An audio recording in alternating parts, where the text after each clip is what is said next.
আমি বুঝি বেঁচে নেই নাকি মরে গেছি? দুলা ভাই দেখুন কি করেছে। নিশ্চয়ই আবারও কোনো অঘটন। না তেমন কিছু না, ও একটুতেই ঘাবড়ে যায়। দুলা ভাই সরাসরি কি আমাদের এখানে নাকি বাড়ি হয়ে আসছেন? না, সরাসরি তোমাদের এখানে। পুলিশের চাকরি, সামান্য যা ছুটি পাওয়া যায় তা কি বউ শালি ছাড়া কাটানো সম্ভব? তাই নিজের বাড়িতে না গিয়ে সরাসরি তোমাদের এখানে। কি আব্বু রতন, কেমন আছো বাবা? বা দুলা ভাই, এ তো দেখছি সবকিছুর ব্যবস্থা করে এসেছেন। হ্যাঁ, সবকিছু কেনাকাটা করে এসেছি। আচ্ছা শালিকা, এখানে বসিয়ে রাখবে নাকি ভেতরে দিয়ে যাবে? আচ্ছা চলুন, আজ আপনাকে পিঠা খাও।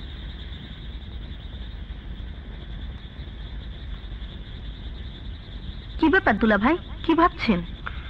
তোমার মনে পড়ে নাসরিন, শ্বশুর আব্বা বেঁচে থাকতে পিঠা খাওয়ার সময় কত মজার মজার গল্প করতেন, অথচ আজ একদম সব নীরব। আমোদ ফুর্তি কোথায় যেন হারিয়ে গেছে। পুরনো দিনের কথা ভেবে দুঃখ বাড়িয়ে কি লাভ? আমাদের কপাল খারাপ বলেই তো নাসরিন এত অল্প বয়সে বিধবা হয়েছে। তাড়াতাড়ি খাও তো, রাত অনেক হয়েছে। হ্যাঁ খাও। দুলা ভাই, অনেকদিন শান্তিতে ঠিকঠাক মতো ঘুমোতে পারছি না। গ্রামে চোর ডাকাত খুব বেড়ে গেছে। পুলিশ দুলাভাই যেখানে আছে সেখানে তো চোর ডাকাত আসতে পারবে না, তাই আজ শান্তিতে ঘুমোতে পারবো।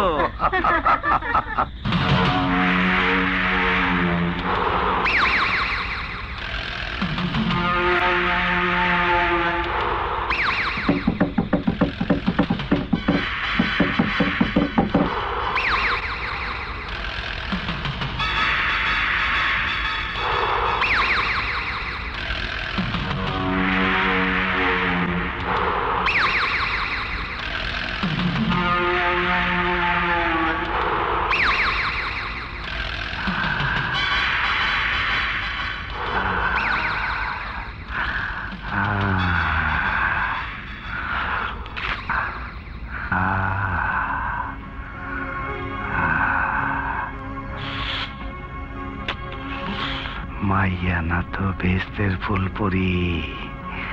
হায় হায়, আমি ডাকাতি করুম কি? তোমার যৌবন দেখা আমার মাথা ঘুরাইতেছে। মনে হয় তোমার ঘরে ডাকাতি করতে আয়া আমার নিজেরই সব ডাকাতি হয়ে গেছে।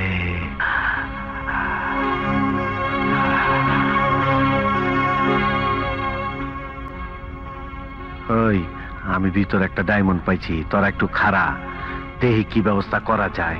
খাড়া।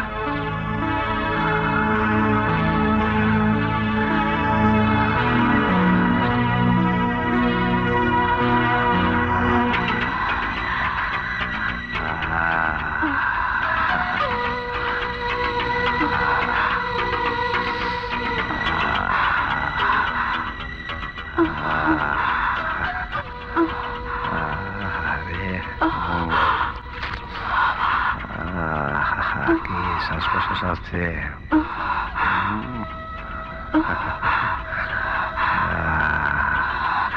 জিনিসটা বলাই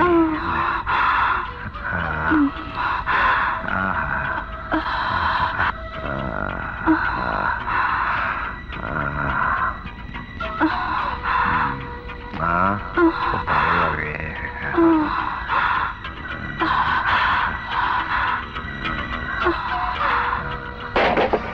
কে ওখানে? বোধহয় কুকুর লাপালাপি করছে। ঘুমাও তো। আমি ছিলাম ডাকাতি করবার, কিন্তু তোমার রূপ যৌবন দেখে আমি পাগল হয়ে গেছি। আমি কত মালি, বিয়া টিয়া কিছুই করি নাই, ব্যাচেলার। তোমারে আমার খুব ভালো লাগছে। তুমি রাজি হয়ে যাও, খোদার কসম তোমারে বিয়া কইরা একদম ভালো হয়ে যাবো।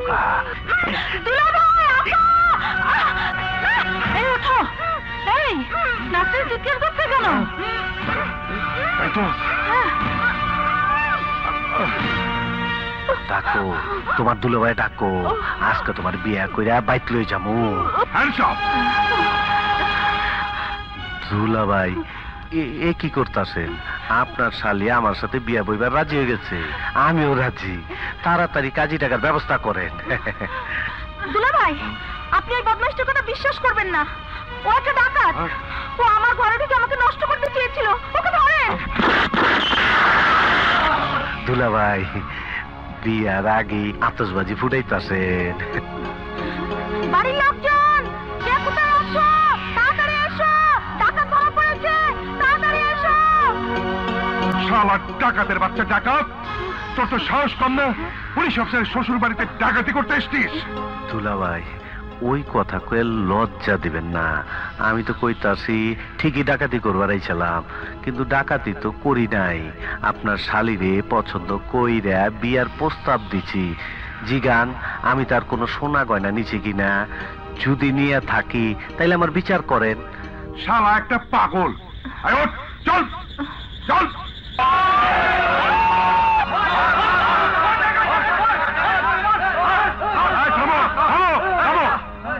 সাবধান, তোমরা নিজের হাতে কেউ আইন তুলে নেবে না।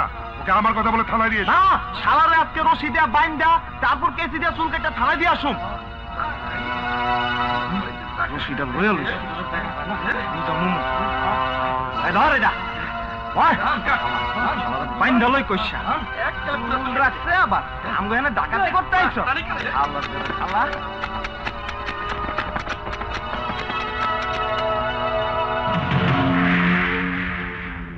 দুলাভাই, কাজটা কিন্তু বেশি ভালো করলেন না। আমি কি চাইলাম, আপনি কি করলেন, এর রেজাল্ট কিন্তু খুব খারাপ হইব।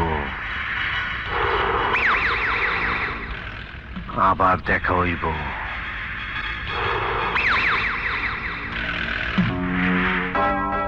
ডাকাতি, রাহাজানি এবং নারী নির্যাতনের কারণে আসামি কদম আলীকে 5 বছর সশ্রম কারাদণ্ডে দণ্ডিত করা হলো।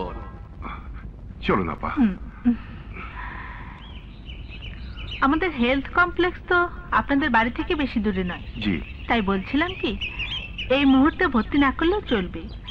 যেহেতু শুধু আঘাত পেয়েছে, সেহেতু বেশি অসুবিধা দেখলে সাথে সাথে রিক্সা বা ভ্যানে করে আমাদের ওখানে নিয়ে গেলে চলবে। জি আপা, আপনাদেরকে কষ্ট দিচ্ছি বলে দুঃখিত। না না, এটা তো ডাক্তার হিসেবে আমাদের দায়িত্ব।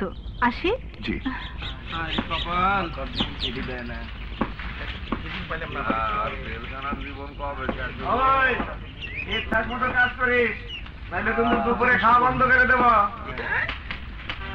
হালাই মনে মুরগি চুরি করছে? না না, ছাগল চুরি করছে। দূর শালা, মুরগি বা ছাগল চুরি করলে এভাবে চুল কাটে না, এভাবে চুল কাটে গরু চুরি করলে। গরু চুরি করলে। হ্যাঁ ভাই, ঠিকই কইছেন। গরু চুরি করলে এভাবে চুল কাটতে গ্রামের মধ্যে জুতার মালা দিয়ে ঘুরায়। হ্যাঁ, তুই ঠিকই কইছ, কিন্তু দুঃখের বিষয় কি জানস? ওই সমস্ত চোরের কাছে কেউ মাইয়ে বিয়ে দেয় না। হ্যাঁ, গরু চোর কেউ মাইয়ে দিব না।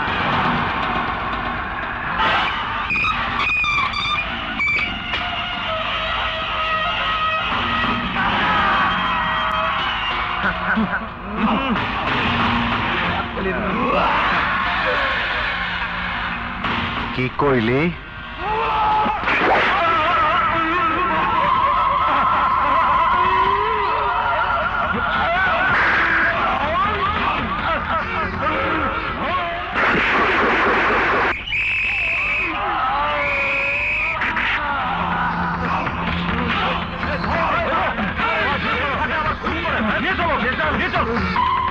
হালাই মনে মুরগি চুরি করছে? না না, ছাগল চুরি করছে।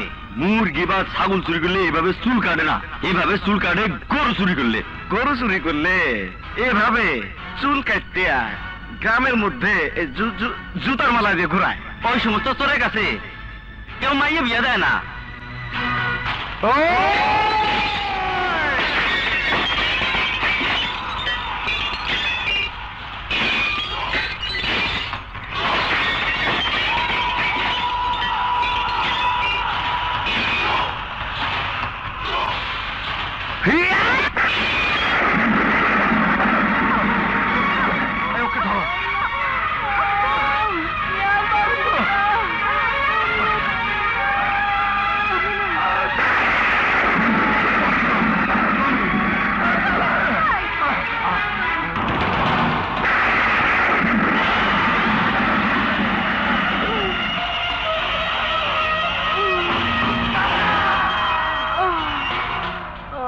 দুলাভাই আসসালামু আলাইকুম।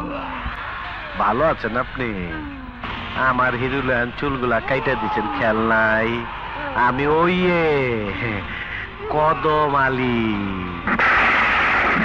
হ্যাঁ কদম আলী, খেয়াল আছে দুলাভাই? বুঝলা গেছে? আপনারা কয়জন? ও লগে যে একজন দেয়া যায়, জোড়া ভাঙতে হইব। বাচ্চা বাই করে দে, খামাখা কষ্ট করে লাভটা কি মেডিকেল খরচ মরচ হইব। আমার স্ত্রীর অবস্থা খুব খারাপ, ওকে হাসপাতালে দিয়ে যেতে বাধা দিও না।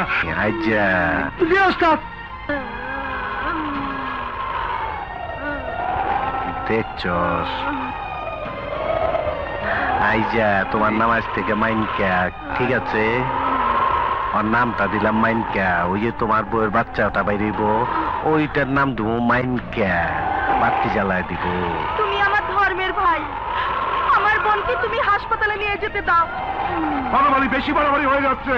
হায় হায় হায় হায়, ওই মাইনকা হুঞ্চস খাঙ্কির বলে আমার নাম লইছে, আমার হোগা মারা শেষ। ওই খাঙ্কির বলে আমার নাম লইছস, ওই তুই আমার নাম লইছস। ওই মাইনকা হুঞ্চস খাঙ্কির বলে নাম লইছস আমার।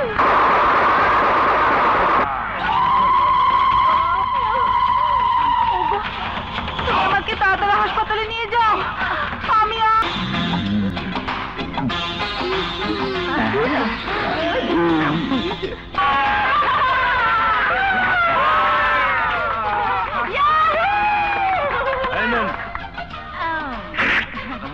আছেন আর কোন শক্তিশালী পুরুষ? তাহলে আসুন, ভাগ্যচাপ পরীক্ষা করে দেখুন আমাকে হারিয়ে অনেক টাকার মালিক হতে পারেন কিনা। বুঝতে পেরেছি, এ দেশের ভেজাল খাবার খেয়ে খেয়ে পুরুষদের শক্তি একদম হয়ে গেছে। এই চল, এখানে আর কেউ নেই। আমি লড়বো তোমার সঙ্গে। ওরে বাপ রে, এই শালাকে তো দেখতে গুন্ডা গুন্ডা মনে হয়। আবার হেরে যাবো না তো? হেরে গেলে আমও যাবে, ছালাও যাবে। আমি তোমার সাথে 1000 টাকায় লড়বো। এত টাকা আছে তো? কি একজন পালোয়ান টাকার কথা বলছে? অবশ্যই টাকা আছে। তোমার কাছে 1000 টাকা আছে কিনা তা আমার জানার প্রয়োজন আছে। থাকলে বের করো। এই নাও 1000 টাকা। শুনুন, পাঞ্জা লড়ার আগে বলে নেই, যদি হেরে যান এবং টাকা দিতে না পারেন তাহলে কি হবে জানতে পারি কি? খেলায় হার জিত আছে সত্য, কিন্তু মানুষের এক কথা, আপনি জিততে পারলে অবশ্যই টাকা পাবেন। তবে হ্যাঁ, যদি কিছু টাকা কম হয় তাহলে আমার শরীরের কাপড় চোপড় খুলে দিয়ে বাকি টাকা শোধ করে দিব। ওকে ওকে, ডান।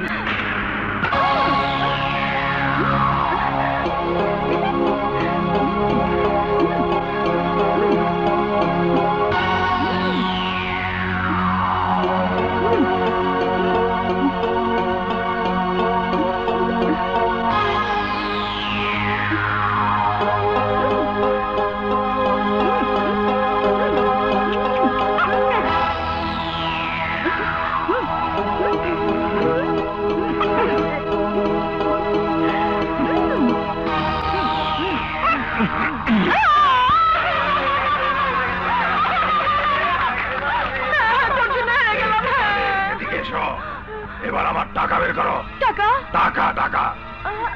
ও,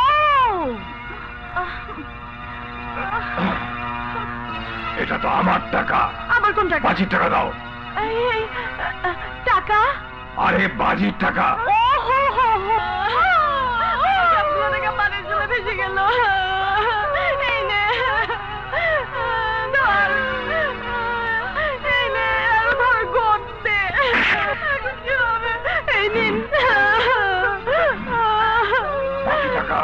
ভাই, আজকে বাকি থাক, আগামীকাল সব দিয়ে দিব। এই যে শুনতে পাচ্ছেন লোকজন কি বলছে? এখনই টাকা দিতে হবে, নইলে শরীরের সমস্ত কাপড় চোপড় খুলে দিতে হবে। আমি 1 থেকে 3 পর্যন্ত গুনবো, এর মধ্যে টাকা না দিলে সমস্ত কাপড় খুলতে হবে। 1, 2,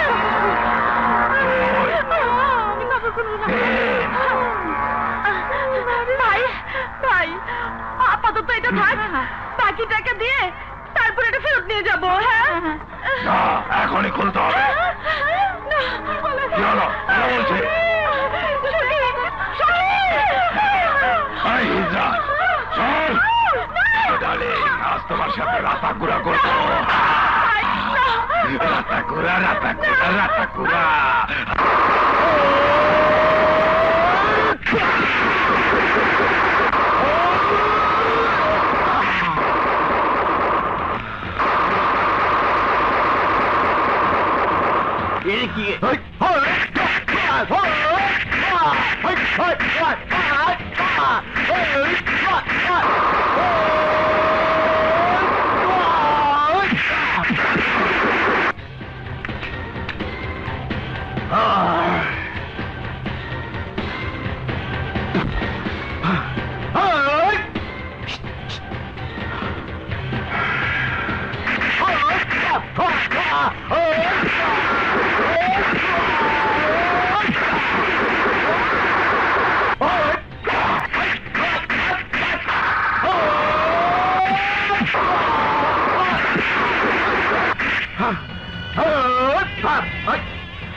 দেখ তো বেটা বাড়ির দিকে আসি কিনা।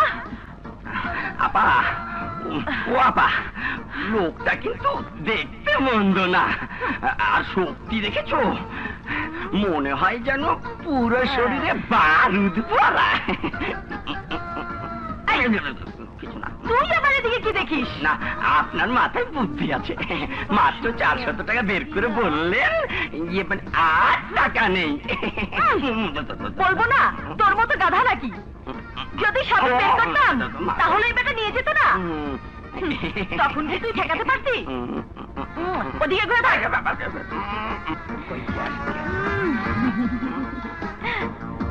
এই তুই কি দেখিস? না না, কিছু না, কিছু না। এই আইনে ধর ধর। কইতে রাখলাম। ও আইনে ধর। ও আর পেয়েছি। কি মজা। এই গুনে দেখ কত আছে। এবার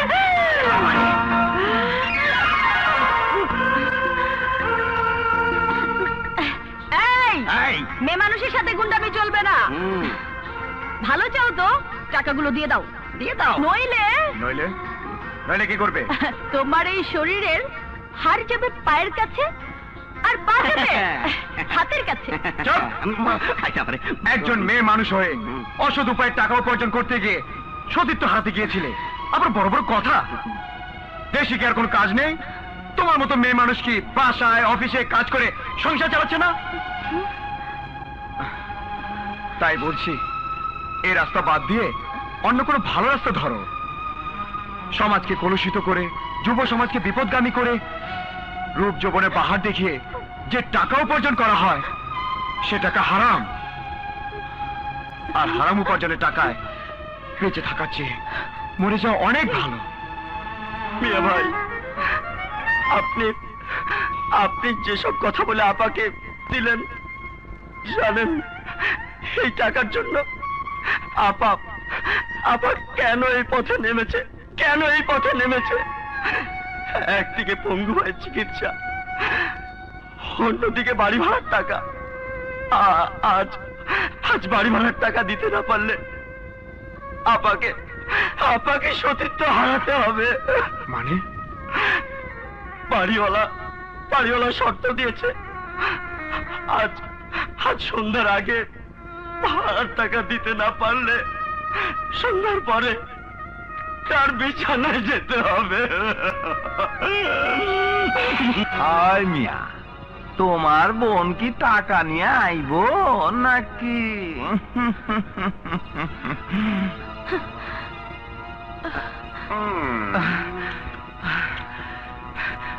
লতা, টাকা সংগ্রহ করতে পেরেছিস?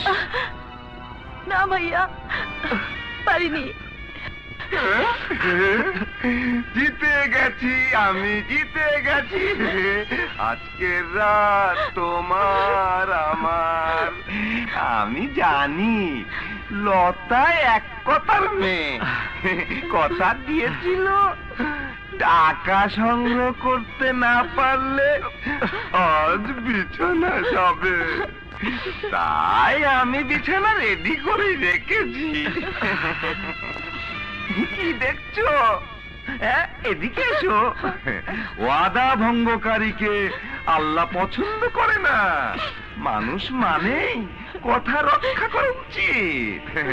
যেমন তোমার সাথে সেদিন আমি কথা দিয়েছিলাম বাসা বাড়ির মালপত্র কোনোদিন বিক্রি করব না, সেদিন আমি কথা রক্ষা করেছি। এবার তুমি তোমার কথা অনুযায়ী ভাড়ার টাকা দিতে পারো নাই, তাই বিছানায় এসো, কথা রক্ষা করো। যে লোক ওয়াদা রক্ষা করে না সে নাকি জারজ সন্তান। চলো, তুই যাস নে। চলো, লতা, তুই যাস নে বোন, তুই যাস নে। লতা, প্রয়োজনে আমার শরীরের সমস্ত রক্ত বিক্রি করে দেব, তাতেও যদি পুরো টাকা পরিশোধ না হয় তাহলে আমি আমার দুটো কিডনি বিক্রি করে দেব। তবুও ভাইকে ভরণ পোষণ করতে নিজের ইজ্জত বিক্রি করতে যাস নে বোন, যাস নে। লতা, দাও। আরে বাবা মানিক, সোনা মানিক, কেমন আছো বাবা? ছোট ভাই, ভালোই আছি। বেয়াদব, তুমি আমার ছেলের মতো আর আমাকে বলছো ছোট ভাই? আমি যদি আপনার ছেলের মতো হই তাহলে এই মেয়েটিও নিশ্চয়ই আপনার মেয়ের মতো। বলুন, আপনার মেয়ের মতো নয়? ঠিক ঠিক, ভাবতে অবাক লাগে। এই যদি হয় আপনার মতো লোকের চরিত্র, তাহলে আপনার সন্তান হবে, আমরা কি করে ভালো থাকবো? তাই বলছি, বয়স হয়েছে, যে কোনো সময় কবরে যাবেন। যদি কোনো কাজ খুঁজে না পান তাহলে মসজিদে গিয়ে আল্লাহর নাম নেবেন, কোনো কুমতলবে লিপ্ত হবেন না।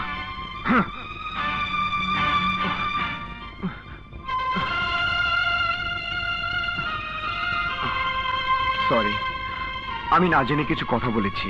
ভাই, তুমি কে তা আমি জানি না, তবে একটা কথা বলি, বিনয়ী না হয়ে প্রতিবাদী হয়ে এই সংসারের জন্য যদি একটা সঠিক পথ দেখাতে পারতে তাহলেই খুশি হতাম। এই অভাগী বোনের একমাত্র পঙ্গু ভাই আমি। ভিক্ষা করা ছাড়া আয়ের কোনো উৎস নেই, তাও করতে পারি না শুধুমাত্র এই বোনটার জন্য। ভিক্ষা করলে সবাই আমাকে ভিখারি বলবে, আর জেনে শুনে একজন ভিখারি বোনকে কে বিয়ে করবে? কে বিয়ে করবে?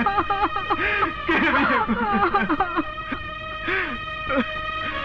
বোনের বিয়ের জন্য অনেক ছেলে এসেছে, কিন্তু ওই বাড়িওয়ালা বোনের নামে একের পর এক মিথ্যে অপবাদ দিয়ে বিয়ে ভেঙে দিয়েছে। এখন বলো, মৃত্যু ছাড়া আমার আর কোনো পথ খোলা আছে? আছে, মৃত্যুকে সহজে বেছে নেয় তারা যারা কাপুরুষ। তবে আপনার জন্য আমি একটা কাজের ব্যবস্থা করব, আর আপনার বোনের বিয়ের দায়িত্বটা আমার উপর। প্রয়োজনে আমি ওকে বিয়ে করব।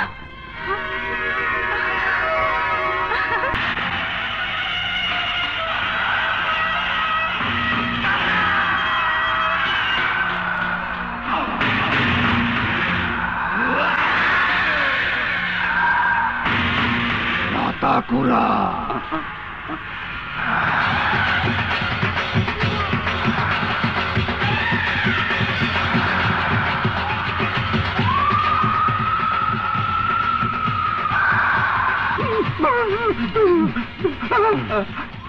কি ব্যাপার এমপি সাহেব, আমার এখানে কিসের জন্য আগমন?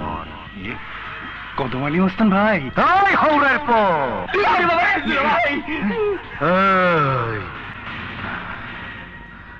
এমপি আমার নাম নিবি না, আমার নাম নিবি না।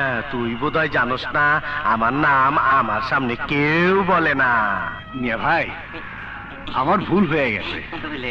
আমি জানতাম না বলে আপনার নাম নিয়েছি। মাফ করে দিন।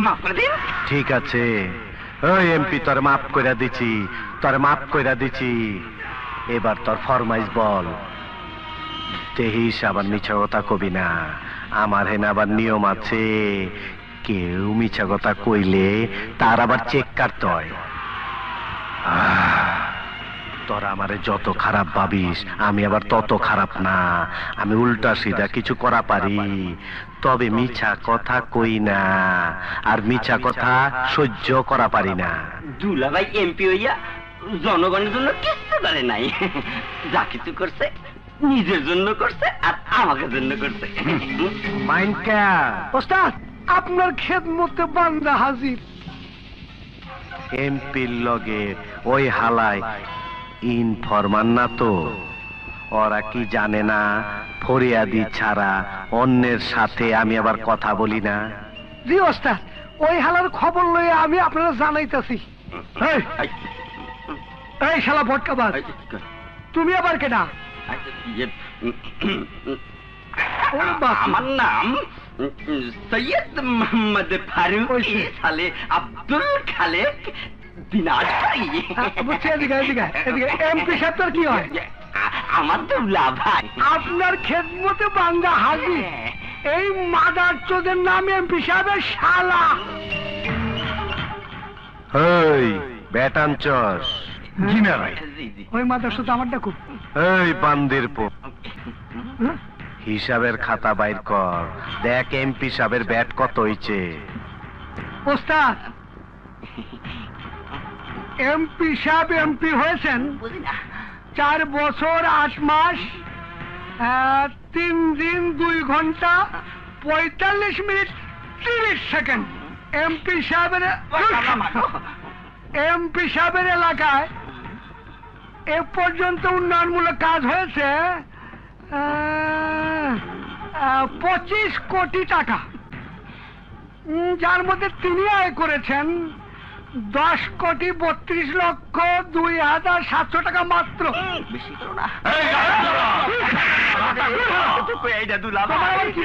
এই বান্দির পো, তোর ডিটেলস দিতে হইব না, টোটাল বল, টোটাল ফিগার বল।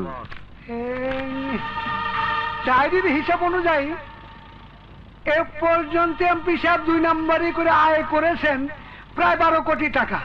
আমার ব্যাট কত পার্সেন্ট?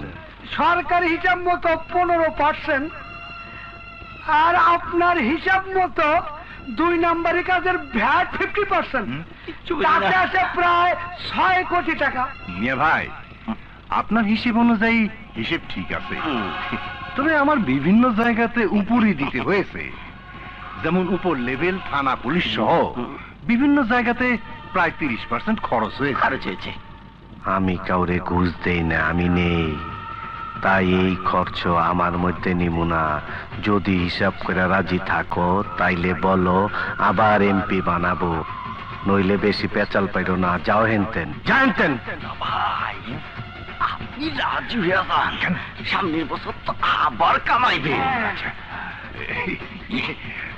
মিয়া ভাই, আমি রাজি। ঠিক আছে, ক্যাশ পেমেন্টের ব্যবস্থা করো, যথা সময় কাজ ফিনিশ।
বড় ভাই, বড় ভাই, আরে পাগল আমি। বড় ভাই কোথায়? বড় ভাই কোথায়? ওই ভাই, বড় ভাই, আরে বড় ভাই। ওসি কেরামত আলীর কেরামতি কি এখানে শেষ নাকি অন্য কিছু আছে? থাকলে ক একটু শুনি, আমার হোগাদা বাস।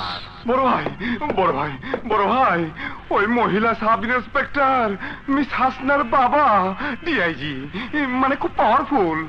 আরে বেটা কেরামত আলী, তোরেন একদিন কইছি আমার সামনে কোনো পাওয়ার টর কইস না। আচ্ছা। এই কোন দিক দিয়া পাওয়ার? শক্তি দিয়া, আইন দিয়া, নাকি টাকা দিয়া? তাও না বড় ভাই, ওই ডিআইজি সাব বড় সৎ, মানে ঘুষ খায় না। কত খায় না, নইলে অন্য কোন রাস্তা বাইর কর। বলত ওই ট্রাক ড্রাইভার মুখ খোলার আগে ওর মুখে তালা লাগাই দাও। জি বড় ভাই, বড় ভাই, আপনি একটু মাথাটা ঠান্ডা রাখেন। আমারে মাত্র 2-3 দিন সময় দেন, দেখবেন এই সব ব্যবস্থা করে ফেলাইছি। কেরামত আলী, জি বড় ভাই। এদিকে আহ, এদিকে আহ। বলেন। আমার জীবনে ফেল বইলা কোনো শব্দ নাই, আমার ডায়েরিতে কোনো ফেল শব্দ নাই। তোমারে মনে করায় দিলাম, তোমার কারণে যদি আমার ফেল করতে হয় তাইলে মাইনকে বাতি জ্বালাইব, আমি চুলকারের অর্ডার দিব। বাতি জ্বালা দিব? বড় ভাই হয়ে যাবে বড় ভাই। আফগান, তুমি ওসিকে বলনি আমি তোমার বন্ধু এবং ওই ঘটনার প্রত্যক্ষ সাক্ষী তুমি নিজে? জামাল, আমার বলতে লজ্জা লাগছে, তোমার ওসি যে ব্যবহার আমার সাথে করেছে। স্যার, আমি নিজেও ওসি স্যারকে বোঝাতে অনেক চেষ্টা করেছি, কিন্তু সে আমার কোনো কথা শুনতেই রাজি নয়। জানো হাসান, রিটায়ার্ড করেছো, ভালো করেছো। বর্তমানে চাকরি করা বড়ই মুশকিল। বলা নেই কওয়া নেই, হেডকোয়ার্টার থেকে হঠাৎ পোস্টিং, আর যাকে তাকে দিয়ে কি ওসির চাকরি করানো সম্ভব? যদি আমি নিজে বদলি করার সিদ্ধান্ত নেই তাহলে শুধু ফোন আর ফোন।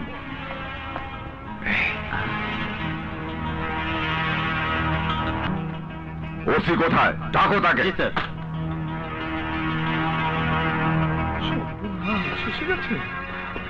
আসসালামু আলাইকুম স্যার। স্যার, আমি একটু ডাক্তারের কাছে প্রেশার চেক করাতে গেছিলাম। কেরামত, জি স্যার। তুমি যাদের গ্রেফতার করেছো ওই মালামাল যে তাদের, তা তুমি কি করে নিশ্চিত হলে? স্যার, আমার গাড়ির চাকায় কালোবাজারি গ্রুপ গুলি করে চাকা পাঞ্চার করে দেওয়ায় আমি পেছনে পড়ে যাই। দৌড়াতে দৌড়াতে এসে দেখি গাড়ি থেকে ওরা দুজন মালামাল নামাচ্ছে আর অন্যরা পালিয়েছে। কেরামত, তুমি যাদেরকে ধরার জন্য পুলিশ বাহিনী নিয়ে আক্রমণ করেছিলে কিন্তু ধরতে পারো না, নিশ্চয়ই সেই লোকগুলো ট্রাক রেখে পালিয়ে যাবে। জি স্যার, তাই। তুমি তাহলে যাদেরকে গ্রেফতার করেছো তুমি বলছো তাদেরকে অবৈধ মালামাল সহ হাতে নাতে গ্রেফতার করেছো? জি স্যার। কেরামত আলী, তুমি বুঝতে পারছো আমি কি বলতে চাইছি? জি না স্যার।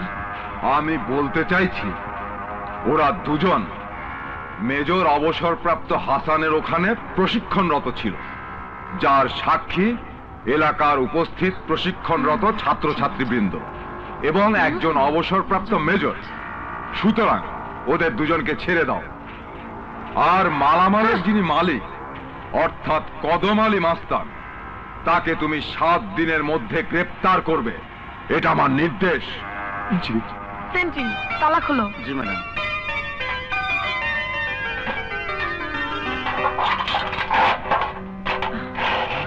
আসুন আমার সাথে, আসুন।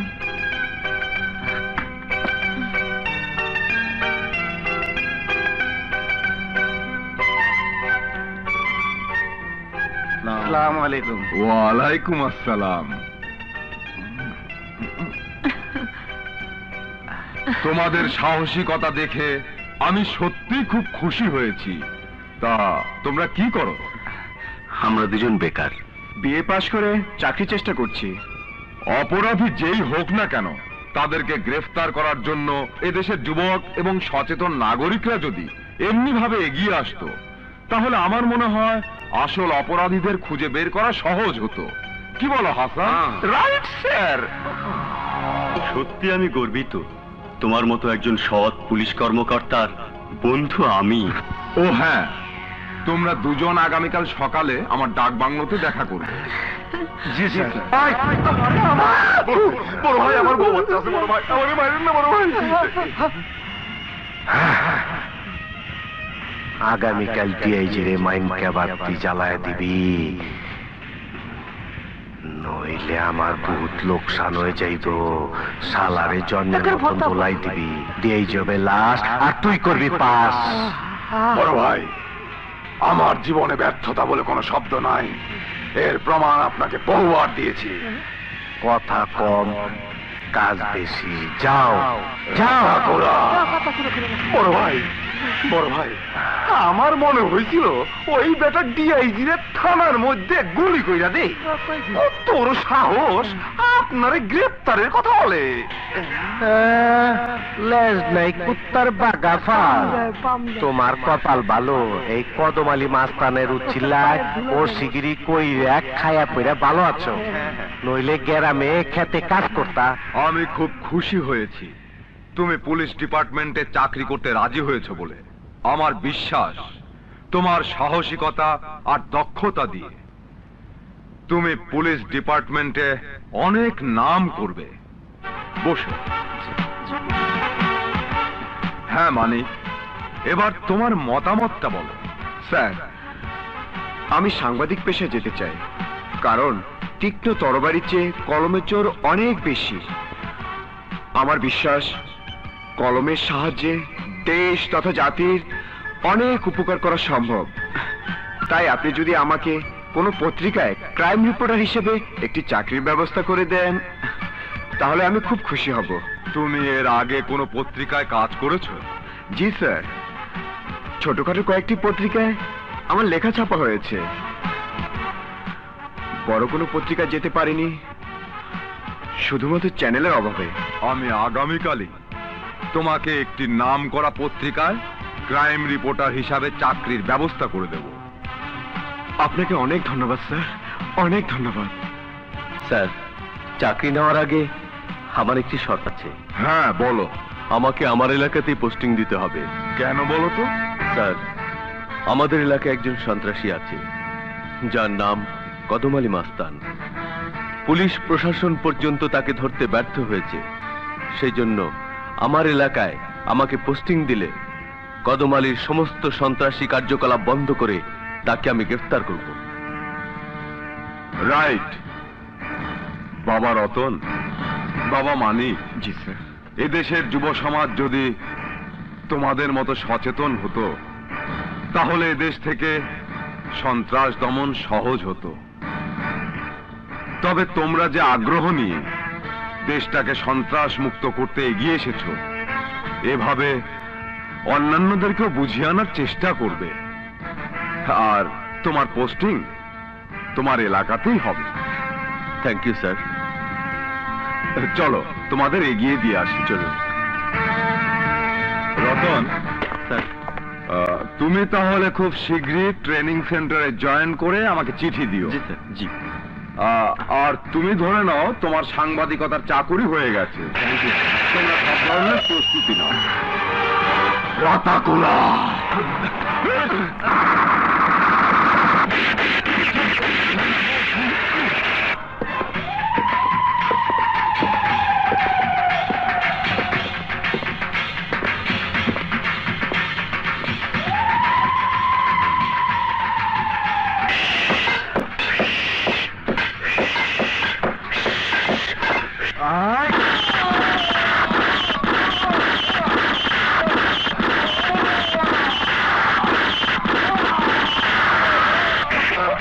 তোমরা মনে হয় ভাবতাস তোমরা অপরাধের লাইকা এই বেটারে কেন মারলাম।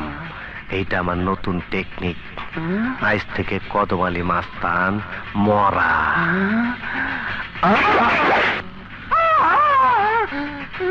অহন তোমার থানায় গিয়ে অভিনয় করতে হইব। এই কদমালি মাস্তানে ধরতে গিয়া আহত হইছ, মাইনি সরকারি দায়িত্ব পালন করতে গিয়া সাকসেসফুল হইছ, তাইলে তোমার উপর থেকে ডিআইজি সাহেবের সন্দেহ কাইটা যাইব, আর 1 বল্টুর জায়গায় 2 বল্টু লাগবো। তোমার প্রমোশন হইব, নাকি আরেকটা দিয়ে দেবো? না বড় ভাই, চলবো? এটাই চলবো। যাও। স্যার, আমার ধারণা এই ঘটনার সাথে ওসি কেরামতের যোগসাজশ আছে, তাই তাকে চার্জ করা উচিত। এসপি সাহেব, একজন পুলিশ কর্মকর্তার বিরুদ্ধে সুনির্দিষ্ট প্রমাণ ছাড়া কখনোই তাকে চার্জ করা ঠিক নয়। আপনারা প্রমাণ তৈরি করুন, আমি তার এগেনস্টে প্রপার অ্যাকশন নেব। Sir, yes. ওসি কেরামত আলীর চালচলন এবং কাজকর্ম পুরো পুলিশ ডিপার্টমেন্টের কলঙ্ক। আপনারা এসব প্রসঙ্গ রেখে কিভাবে কদম আলী মাস্তানকে গ্রেফতার করা যায় সে ব্যাপারে একটি সিদ্ধান্তে আসুন। স্যার, স্যার, স্যার, আমি কদম আলী মাস্তানকে গ্রেফতার করেছি। জি স্যার, এই দেখুন, আমি তাকে ধরতে গিয়ে আহত হয়েছি। স্যার, কদম আলী আমাকে রামদাদি কোপ মেরেছে, আমি সাথে সাথে গুলি করলে স্পট ডেথ। লাশ গাড়িতে করে নিয়ে এসেছি স্যার। লাশ কোথায়? লাশ ডাক বাংলোর গেটে আছে স্যার। চলো, চলুন স্যার, চলুন। আর আসুন, এই সেই কদম আলীর লাশ।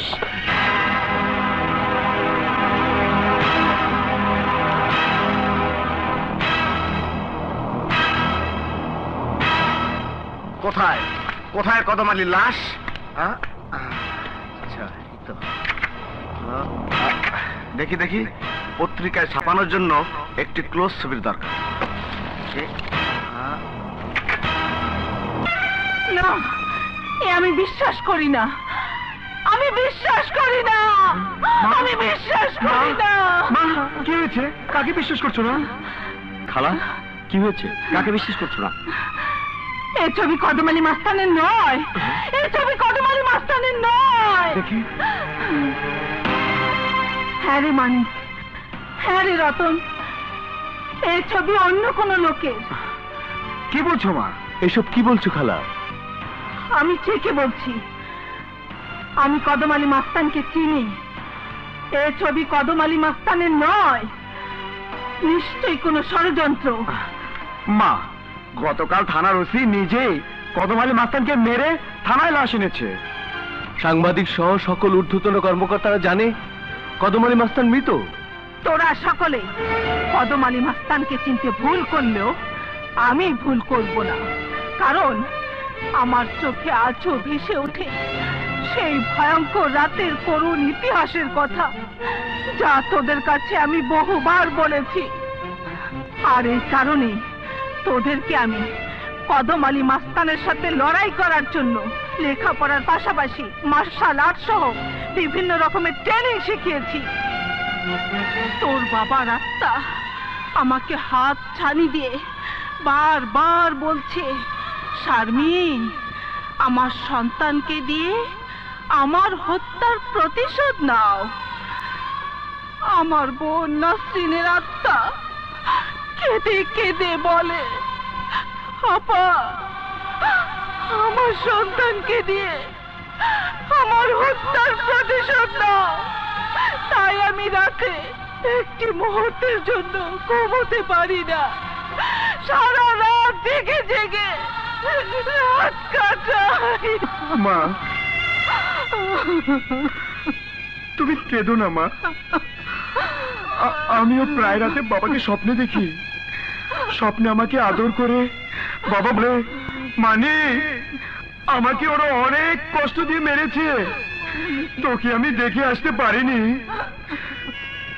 আমি এখন আমার রুহু হয়ে তোকে দেখছি। কিন্তু জানিস বাবা, তোর মুখ থেকে বাবা ডাক শুনতে বড়ই ইচ্ছে করে, কিন্তু আমি শত চিৎকার করে ডাকতে বললে তুই কেন শুনিস না, কেন ডাকিস না? মা, তখন আমি বাবা বাবা বলে চিৎকার করে উঠি। বাবা হাসতে হাসতে হাত দাঁড়িয়ে বলে, বাবা মানিক, বুকটা আমার ঠান্ডা হয়ে গেছে, তোর জন্য আমি দোয়া করি। তোর মাকে দেখিস, তোর মাকে দেখিস বাবা। খালামণি, আমিও মায়ের করুণ আর্তনাদ শুনতে পাই। অধিক রাতে মাকে দেখি বিধবার শাড়ি পরা। জিজ্ঞেস করি, মা, মা গো, তোমার পরনে বিধবার শাড়ি কেন? মা বলে, বাবা রতন, যে নারী বিয়ের 8 মাস পার হতে না হতেই বিধবা হতে হয়, সে নারী সাদা শাড়ি পরবে না তো অন্য কিছু? পাশে দেখি একজন অচেনা পুরুষ মাথা ফুপিয়ে ফুপিয়ে কাঁদছে আর বলছে, ওগো, তুমি আমার সন্তানের সাথে পরিচয় করে দাও। ও কি জানে না ও আমার সন্তান, আমি ওর বাবা? তখন মা মুখে আঙ্গুল দিয়ে বাবাকে চুপ করে দিয়ে বলে, চুপ, তুমি ওদিকে তাকিও না। তোমার রতন যখন তোমাকে কোনোদিন দেখেনি, তখন ও যেভাবে তোমাকে কল্পনায় দেখতে চায়, তখন সেভাবে দেখে নেবে। হ্যাঁ, ও যদি দেখে তুমি ওর জন্য এখানে বসে কাঁদছো, তোমার চোখে পানি, তাহলে তোমার চোখে পানি দেখে ও শুধু কাঁদবে।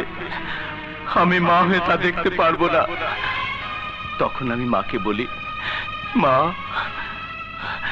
মা গো, শুধু একটিবার বাবাকে আমার দিকে তাকাতে বলো, রতন বলে ডাকতে বলো। তখন মা অন্যদিকে বাবাকে তাকিয়ে রেখে কাঁদতে কাঁদতে চলে যায়। আমি সারা রাত শুধু কাঁদতে থাকি।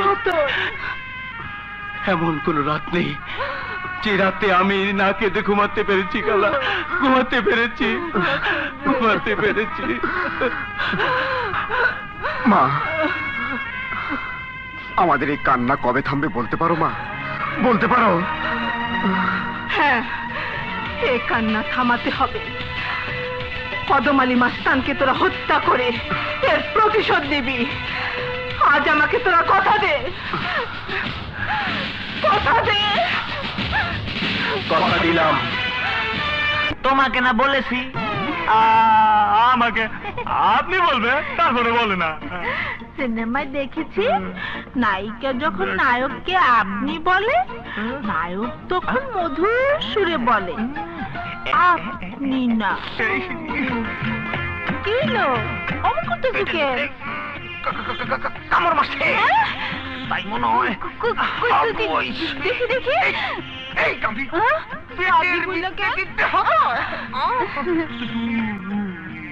তুই যা, আমি হাগু দিয়ে এনে পানি পাইবা কই? কথা তুই যা, আমি হাগু দিয়ে আসি।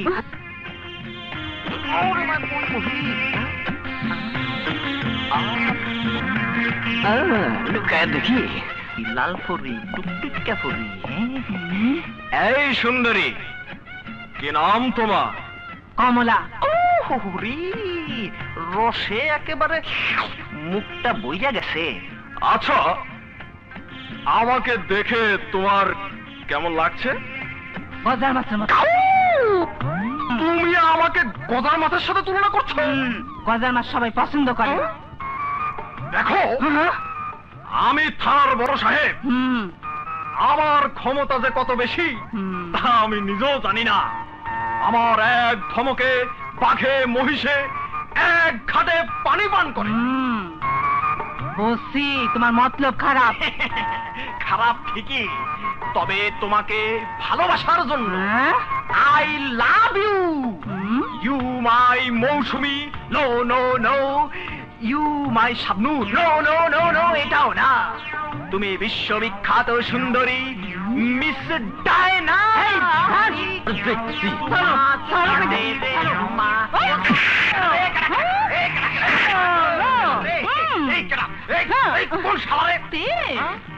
ভালোবাসা?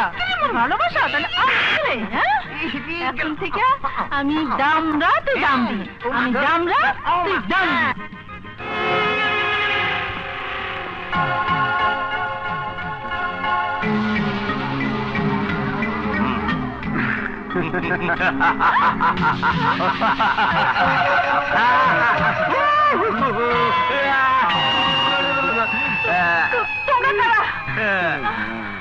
আপনার আব্বা যান আলমারিতে যত টাকা পয়সা সোনা গহনা আছে সব বের করে দে, নইলে তোর চোখের সামনে তোর দুই সন্তানকে খুন করবো।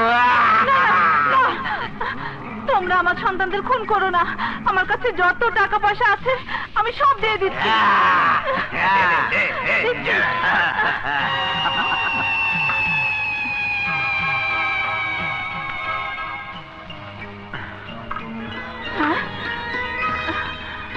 খালামণি, আমার তো মা নেই। তুমি আমার মায়ের আসনে বসে মায়ের আদর স্নেহে মানুষ করেছ। তোমার দোয়ায় আমি পুলিশ অফিসার হিসেবে জয়েন করে এই থানায় পোস্টিং নিয়ে এসেছি। তাই তুমি আমার স্যালুট গ্রহণ করো। আমার আবার পোশাক নেই। দেশের কোথায় কি ঘটছে তা সঠিক চিত্র তুলে ধরার জন্য আমার কাছে আছে কাগজ, কলম এবং ক্যামেরা। অর্থাৎ I M a crime reporter. আমি আল্লাহর কাছে দোয়া করি তোরা যেন প্রতিপক্ষেপে সফলতা লাভ করিস বাবা। মা, বাবা, এই যে আপনার ভাই কদম আলী মাস্তানকে হুদিস করার জন্য যেভাবে উঠে পড়ে লেগেছে তাতে আমার ভয় হয়। এত বড় ভয়ঙ্কর লোকের হাতে পড়লে না জানি কি হয়। কি হবে? কি হবে? ধোলাই দেবে, অঙ্গহানি করে দেবে, মেরে ফেলবে? তাতে আমার কিচ্ছু আসে যায় না, কারণ খালা ছাড়া দুনিয়াতে কাদার কেউ নেই। কেন? আমি বুঝি কাঁদবো না? তাছাড়া ভাবিও তো কাঁদবে। ভাবি? হ্যাঁ, ভাবি। চুপ। আদুর, আমার ভাইয়ের একমাত্র স্ত্রী। ও, তাহলে এই কাজটাও সেরে ফেলেছেন? না না, সেরে ফেলিনি। তবে মনে হচ্ছে খুব শীঘ্রই সেরে ফেলার একটা সম্ভাবনা আছে। মা হাসনা, এই চলেন। এই নাও, পেট ভরে খাও।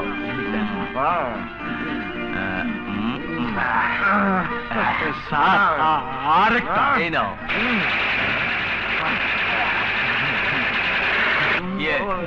পেট ভরে মিষ্টি খা। এটা হচ্ছে বিয়ের মিষ্টি, খুশির মিষ্টি। আরে এত মিষ্টি খাওয়া খাই, ব্যাপারটা কি? খা খা, আরে পেট ভরে খা। কি ব্যাপার? এত মিষ্টি ছড়াছড়ি, কোনো শুভ সংবাদ আছে নাকি? জি জি ম্যাডাম, সাহেবের শুভ সংবাদ আছে বলে সবাইকে মিষ্টি খাওয়াচ্ছে।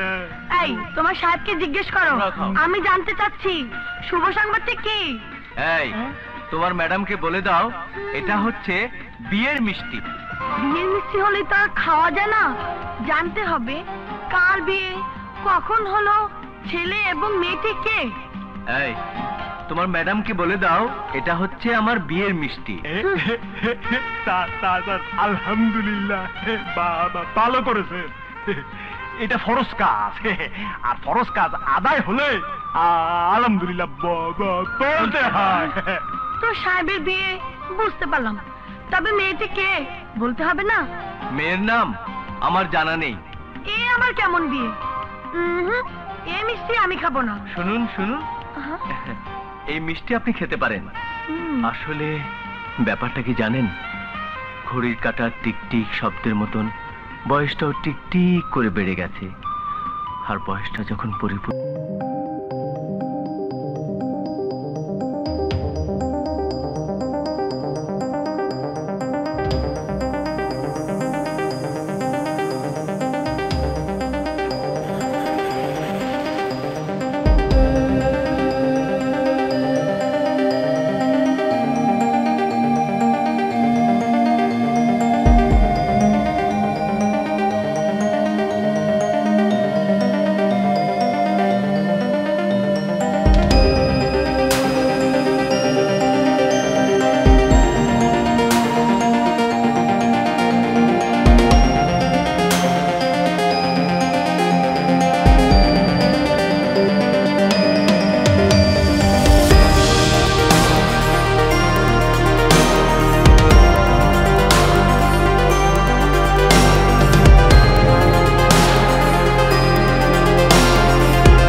তাহলে আসিবি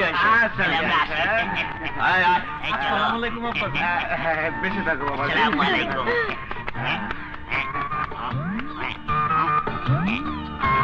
চাচা টাকা দেন। মাত্র 500 টাকা? তোমার সাথে তো কন্ট্রাক্ট, ওদের পছন্দ করাতে পারলে 500 টাকা দেবো। বুঝলাম, কন্ট্রাক্ট 500 টাকা, কিন্তু যৌতুকের হাত থেকে যে বাঁচিয়ে দিলাম তার জন্য কিছু পাবো না? ঠিক আছে, তাইলে আমি এই শাড়িটাই নিয়ে যাই। আর রিক্সার কিছুই তো দেখতাছি না, আর কতক্ষণ বসে থাকবো? আজ হাসবা, গাড়ি পাইতে একটু দেরি হইব। আরেকটা শাড়ি পাইছি, ওই গ্রুপই তো।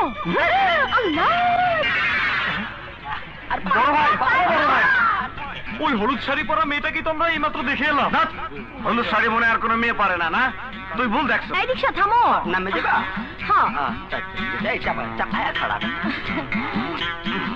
এই তুই যা, আবার কোন বিপদে পড়ি? ঠিক আছে, ঠিক আছে, চলো ভাই। ওরে নাইয়া ধীরে চালাও তরনি। বাংলাদেশি জ্যাকফ্রুট। আরে তুমি কি ব্যাপার, তুমি কোথায় যাচ্ছ? আরে যাচ্ছি না, বেরিয়েছি।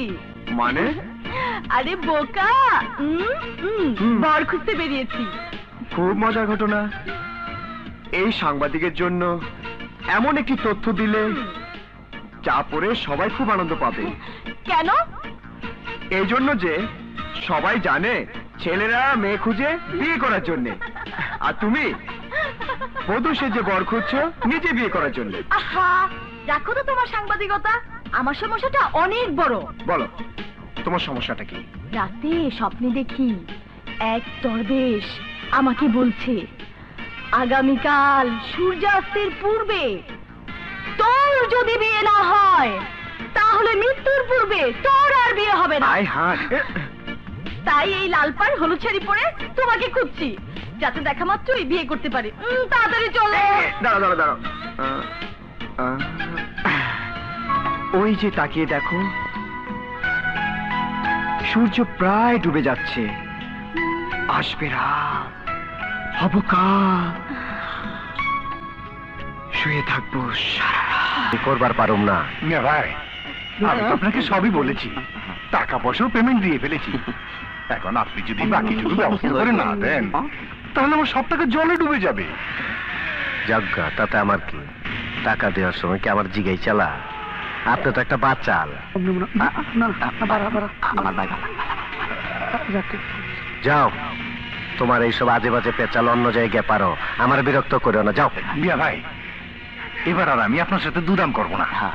ওস্তাদ, এত করে যখন কইতেছে এইবারের মতো কামটা করে দেন। 70 লক্ষ টাকা লাগবো, আর টাকা দিতে হইব ক্যাশ, বাংলাদেশ ব্যাংকের নতুন কসকচা টাকা দিতে হইব। রাজি থাকলে কও, নইলে যাও। মিয়া ভাই, টাকার অঙ্কটা একটু বেশি হয়ে গেল না? আমি 20 লাখ টাকা দেবো।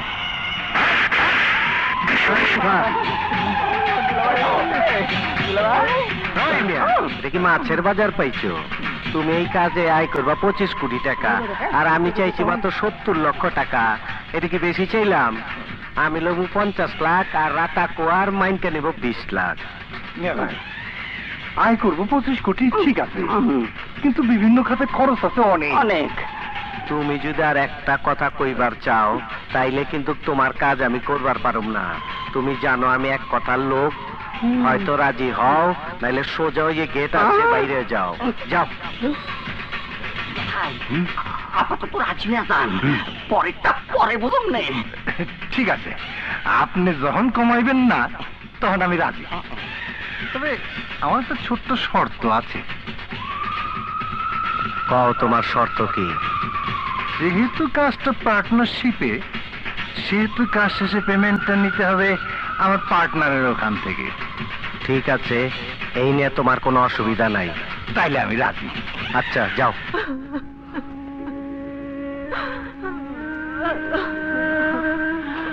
খালা, তুমি আর কতকাল কাঁদবে? তোমার কান্না দেখলে আমার মাথায় দাও দাও করে আগুন জ্বলে ওঠে।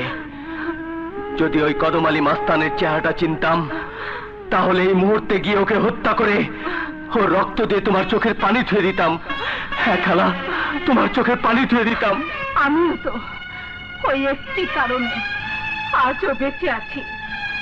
তোরা যেদিন ওই কদমালি মাস্তানকে হত্যা করতে পারবি, সেদিন থেকে আমি আর কাঁদবো না। খালা, হ্যাঁ রে রতন, একজন মা হয়ে সন্তানকে যেখানে বিপদগামী পথ থেকে বিপদমুক্ত পথে চলার জন্য পরামর্শ দেওয়া উচিত, সেখানে কেন তোকে প্রতিশোধ নিতে বলছি তা তুই বুঝবি না। মানিক দুনিয়াতে আসার মাত্র কয়েক মিনিট পূর্বে তোর খালুকে নৃশংসভাবে হত্যা করেছিল ওই কদমালি মাস্তান। আমার একমাত্র ছোট বোন, তোর মা, ওর ইজ্জত কেড়ে নিয়ে ওকেও নৃশংসভাবে হত্যা করেছিল ওই কদমালি মাস্তান। তাই আমি একজন মা হয়ে সন্তানের কাছে হাত জোর করে অনুরোধ করছি, আমার মনের আগুন নিভিয়ে দে, মনের জ্বালা নিভিয়ে দে। খালা, তোমার মাথায় হাত রেখে তোমাকে ছুঁয়ে আমি শপথ নিচ্ছি, ওই কদমালি মাস্তানকে তোমার দু পায়ের সামনে এনে ওকে দিয়ে ওরই জীবন ভিক্ষা চাওয়াবো। খালা, তুমি তোমার সন্তানের কাছে অনুরোধ করো না, আদেশ করো খালা। হায় বাবা, আমার বুকে খালা, তোর কথা শুনে মনে হয় আমার সব আশা পূর্ণ হবে ইনশাআল্লাহ। খালা, আমি ঊর্ধ্বতন কর্তৃপক্ষের নির্দেশে ওই কদমালি মাস্তানের সমস্ত মামলার ফাইল হাতে পেয়েছি, কিন্তু সমস্যা দাঁড়িয়েছে কদমালি মাস্তান দেখতে কেমন এবং তাকে কিভাবে শনাক্ত করা যায় সে ব্যাপারে কারো কাছ থেকে কোনো সহযোগিতা পাচ্ছি না।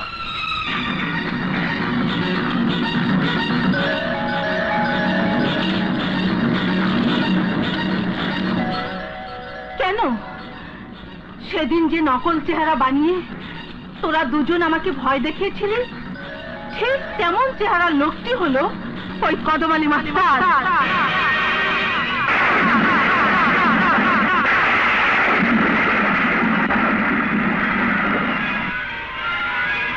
কি যে বলো ডার্লিং, প্রেম বিহনে বাঁচি না জীবনে। মানুষের জীবনে যদি প্রেমই না থাকতো তাহলে কোনো মানুষেরই বোধহয় বেঁচে থাকার কোনো ইচ্ছেই থাকতো না। যেমন ধরো, আমি তোমার প্রেম পাচ্ছি বলে বেঁচে আছি। যেদিন তোমার প্রেম ভালোবাসা পাবো না সেদিন আমিও বাঁচবো না। ও হ্যাঁ হ্যাঁ, সব কিনে দেব, আলতা, স্নো, পাউডার, লিপস্টিক সব কিনে দেব। সত্যি বলছি, আজই কিনে দেব ডার্লিং। আবার কার কথা বলছো? ও হ্যাঁ হ্যাঁ হ্যাঁ, ও আমার বন্ধু, আমার পেয়ারের দোস্ত। স্যার, আপনার এই বন্ধুটির নাম ঠিকানা আমার খুব প্রয়োজন। একটু পরে আসো, জরুরি কথা বলছি, প্লিজ একটু পরে আসো। না, আপনার চেয়ে আমার বিষয়টা অত্যন্ত জরুরি। তাই বলুন, আপনার সেদিনের সেই বন্ধুটির নাম ঠিকানা কি? এই, আমার বন্ধুর নাম ঠিকানা তোমার কি দরকার? অবশ্যই দরকার, একটি জরুরি ইনভেস্টিগেশনের জন্য দরকার। আমি থানার ইনচার্জ, মানে ভারপ্রাপ্ত কর্মকর্তা, আর আমি জানবো না কি সেই জরুরি ইনভেস্টিগেশন? আমার বন্ধুর ঠিকানা আমি জানলেও দেব না। স্যার, বিষয়টি খুবই জরুরি। আপনি একজন পুলিশ কর্মকর্তা হয়ে কোনো তদন্তের ক্ষেত্রে কারো ঠিকানা জানা থাকলে তা অন্য একজন পুলিশ কর্মকর্তাকে দিতে আপনি বাধ্য। যদি না দেই তাহলে আমি ধরে নেব একজন সরকারি কর্মকর্তা হয়ে ক্ষমতার অপব্যবহার করছে, সরকারি কাজে অসহযোগিতা করছে, একটি সত্যকে গোপন করার চেষ্টা করছে। আর সে কারণে ওই পুলিশ কর্মকর্তাকে প্রয়োজনে পুলিশ কর্মকর্তা থেকে একজন সাধারণ মানুষও বানানো যায়, এবং একজন সাধারণ মানুষের কাছ থেকে আইন মোতাবেক যেসব নিয়ম পদ্ধতিতে পুলিশ দিনের মতো একটি সত্যকে সত্য হিসেবে উদ্ঘাটন করার জন্য যেসব করতে পারে আমি তাই করব। স্যার, আমি আপনাকে 24 ঘন্টা সময় দিচ্ছি। এরই মধ্যে আপনি যদি আপনার ওই বন্ধুটির নাম ঠিকানা না দেন, তাহলে আমি এই মাত্র যে কথাগুলো বললাম তা করতে বাধ্য হব।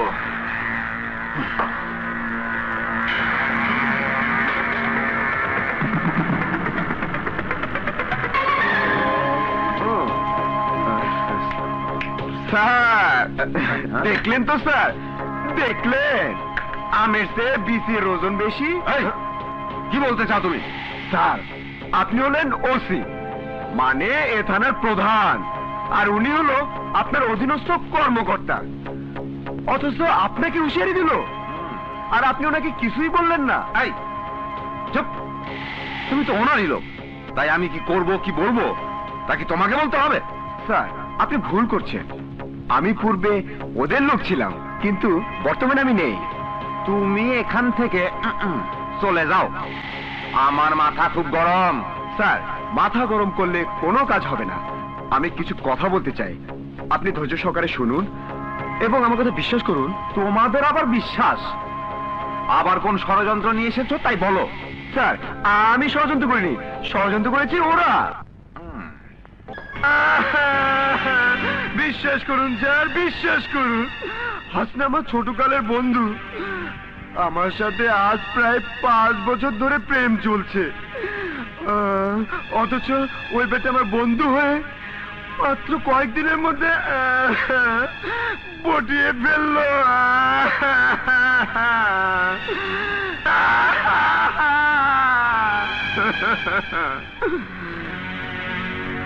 তাই আমিও সিদ্ধান্ত নিয়েছি, এর প্রতিশোধ আমি নেবই। আমি যদি পাপের সন্তান হয়ে থাকি, প্রতিশোধ আমি নেবই।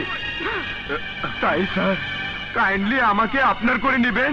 বলুন স্যার, আমাকে আপনার করে নেবেন, কথা দিন। না, প্রথমত তোমাকে পরীক্ষা করব, তারপর। Okay sir, 100% correct.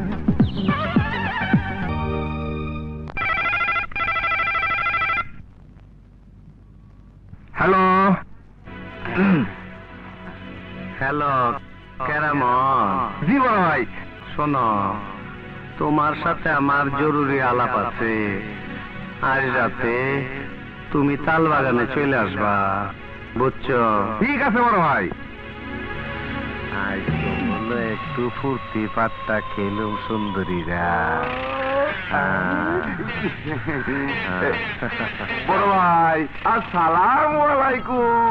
ওয়ালাইকুম আসসালাম। চামচামি কম করো, কাজের কথা। বড় ভাই, হঠাৎ কইরাই তাল বাগানে জরুরি তলব করছেন কেন? তোমারে তালের রস খামু বইরা। বড় ভাই, আমারে লজ্জা দিতাছেন।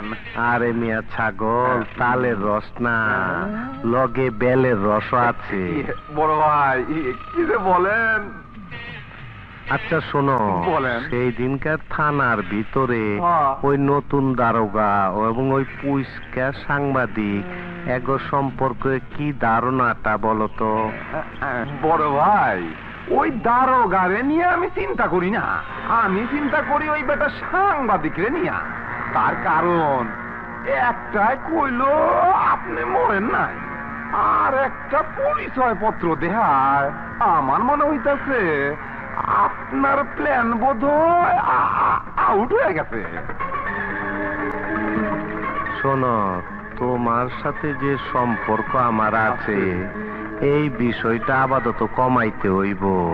তার কারণ সাংবাদিক তো চোখ বড় খারাপ, তাকায় ডাইনে দেখে বামে, হঠাৎ এক চোখে ধরা পইরা যাইবা, তখন আমার অবৈধ সব ব্যবসা বন্ধ হয়ে যাইব, আর তোমার আরামায়ের সব বেচতে যাইব। বড় ভাই, তাইলে আমার ওই 20 বিঘা সম্পত্তি, আমার ভোগ বিলাস, আমার স্ত্রীর দামি কাপড় চোপড়, সোনা গহনা, পোলা পাইনের ইংলিশ মিডিয়ামে লেখাপড়া সব বন্ধ হয়ে যাইব। আমার কি হইব গো বড় ভাই? তুমি এখানে? হ্যাঁ আমি। স্যার, আমি সব বিষয় জেনে নিয়েছি বলে খুব বিপদে পড়েছেন, তাই না? ঠিক আছে, ঠিক আছে, তোমাকে আমি দেখে নেব। দেখে নেবেন, আমিও আপনাকে দেখে নেব। এসব কি? ডোন্ট ওয়ারি, ভাইকে ডাকুন, আমি এখানে আছি, তারপর সব বলবো। ঠিক আছে। প্রিয়, আচ্ছা, ক্যাসেট কোথায়? এসো, এসো আমার সাথে। এখানে তো রেখেছিলাম, এই তো টেপ। কিন্তু কিন্তু ক্যাসেট গেল কোথায়? কি বলছো? মানিককে সব ক্যাসেট আমি এখানে রেখে গিয়েছিলাম। মানিক? মানিক এলো কোত্থেকে? আমি যখন রেকর্ডিং করছিলাম তখন মানিক পেছন থেকে এসে আমার মুখ চেপে ধরে এখানে নিয়ে আসে। হ্যাঁ, মানিক এসেছিল, তাহলে ক্যাসেট মানিক নিয়ে গেছে। ও কেরামত, তুমি সব কুমোর ফাঁস করে দিছ। ফাঁস করে দিলা। বড় ভাই, আমি তো আপনাকে মনে করিয়া সব কথা বলেছি। ওই বেটা ছোকরা দারোগা কৌশলে এমনি ভাবে সব কথা আদায় করে নেবে তা তো বুঝিনি। এখন আমি কি করবো, একটু বুদ্ধি দেন বড় ভাই। কেরামত, তুমি কি কি কথা বলেছো একটু বলো তো। বড় ভাই, আমি তালতলায় গিয়ে আপনাকে প্রথমত খুঁজতে থাকি, তারপর আপনাকে পিছন থেকে দেখে সালাম দিয়ে কেন আসতে বলেছেন জানতে চাইলে। বড় ভাই, ওই দারোগারে নিয়ে আমি চিন্তা করি না, আমি চিন্তা করি ওই বেটা সাংবাদিকরে নিয়ে। তার কারণ বেটায় কইল আপনি মরেন নাই, আর একটা পরিচয় পত্র দেখায়। আমার মনে হইতেছে আপনার প্ল্যান বোধ আউট হয়ে গেছে। এই, তুই এখানে? হ্যাঁ বড় ভাই, আপনি এতক্ষণ যেসব কথাগুলো শুনলেন তা কিন্তু কেরামত সাহেবের কণ্ঠে নয়, এই কণ্ঠে। মানে? ওসি কেরামত আলী সাহেবের সমস্ত কথাবার্তা সাব ইন্সপেক্টর খালিদ হাসান এবং মিস হাসনা মানে ডিআইজি সাহেবের মেয়ে এই ক্যাসেটে রেকর্ড করেছিল। আমি পেছন থেকে ক্যাসেটটি কৌশলে নিয়ে এসেছি, আর আপনি সেই রেকর্ডকৃত কথাগুলো শুনলেন। ওসি কেরামত আলী সাহেব আপনার জন্য নিঃসন্দেহে একজন ভালো লোক।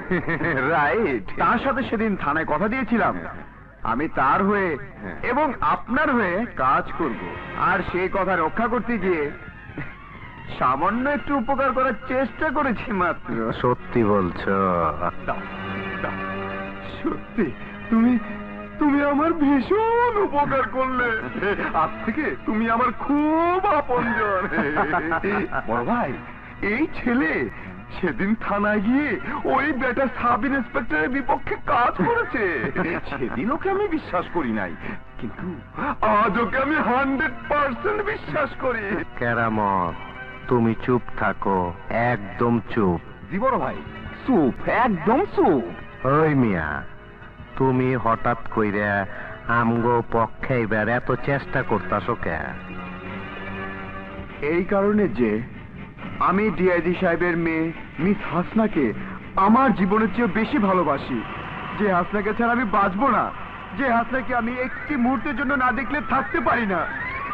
সেই হাসনাকে আমার কাছ থেকে ছিনিয়ে নিয়েছে ওই সাব ইন্সপেক্টর খালিদ হাসান।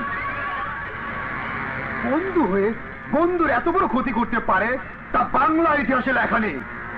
এমনকি বাংলার নবাব সিরাজউদ্দৌলার সাথে মীর জাফর আলী খান যেইভাবে বেইমানি করেছিল তার চেয়েও বেশি। তাই আমি প্রতিজ্ঞা করেছি, ওকে আমি যতক্ষণ না পর্যন্ত এর শিক্ষা দিতে না পারবো ততক্ষণ পর্যন্ত আমি কিছুই খাবো না। বুঝবার পারছি, অনশন ধর্মঘট করছো। তোমার কথা মনে হইতাছে তুমি আমগো সঙ্গে কাজ করবার পারবা, কিন্তু আমার হেনে কাজ করার আগে একটা পরীক্ষা আছে। সেই পরীক্ষায় পাশ করলে তারপর কাজ করবার পারবা, আর আমার এখানে কাজ করলে দুনিয়াটা কি তা বুঝবার পারবা। অর্থাৎ টাকা পয়সার কোনো সমস্যা নাই, লাখ লাখ টাকা আয় কইরা জীবনটা ভোগ করবার পারবা। কেরামত বড় ভাই তুমি আপাতত বিপদ মুক্ত পরে একটা পরীক্ষা দেওয়ার সুযোগ কইরা দাও। আপনাদেরকে আমি কথা দিচ্ছি, মানিক যদি সত্যি এ ধরনের কাজ করে থাকে তাহলে ও আর এই বাড়িতে আসতে পারবে না, আমার বোন ওর সাথে আর মিশবে না। হ্যাঁ, আমি আপনাদেরকে কথা দিচ্ছি, আপনাদের কথা যদি সত্যি হয় তাহলে মানিকের সাথে আমার আর কোনো সম্পর্ক থাকবে না। আমি বুঝে উঠতে পারছি না মানিক ভাই কেন এমন করলো। ওসি কেরামত আলীর নিজ মুখের সমস্ত কথাবার্তা রেকর্ড করেছিলাম। এটা ছিল আমাদের একটা বিরাট ডকুমেন্ট। এই ডকুমেন্ট হাতে পেয়ে মনে করেছিলাম এবার হয়তো কদম আলীকে গ্রেপ্তার করা আমাদের পক্ষে সম্ভব হবে। হাত না থাকো সব কথা, চলো বাড়িতে গিয়ে দেখি ও আসছে কিনা। আমার বিশ্বাস সে আর বাড়িতে যাবে না। ঠিক আছে, তুমি তো আর বাড়িতে যাও, আমি সরাসরি থানায় যাচ্ছি। ও হ্যাঁ, মানিক যদি আপনাদের এখানে আসে তাহলে কাইন্ডলি আমাকে সংবাদটা পৌঁছে দেবেন। ঠিক আছে, তবে আপনারা যা বললেন তাতে আমার বিশ্বাস হচ্ছে না ও এখানে আসবে। মানে আজ এমন কি কাজ করেছিস যে খাওয়ার জন্য একেবারে পাগল হয়ে গেছিস? আর একটু অপেক্ষা করলে তো রতন চলে আসতো। মা, রতন ক্রিমিনালদের পিছনে যেভাবে ছুটছে তাতে এখন থেকে একসঙ্গে খাওয়া সম্ভব নয়, গ্যাস্ট্রিক দেখা দেবে। দাও, কি ব্যাপার রতন, তুই ওর খাবার কেড়ে নিলি কেন? ও খুব ক্ষুধার্ত, তাই তোকে রেখে খেতে বসেছে। ওর ক্ষুধা লাগলে তাতে আমাদের কি আসে যায়? কি বলছিস তুই? আমি কি বলছি তা ওকে জিজ্ঞেস করো। মানে কি হয়েছে? চুপ করে আছিস কেন? কিছুই হয়নি।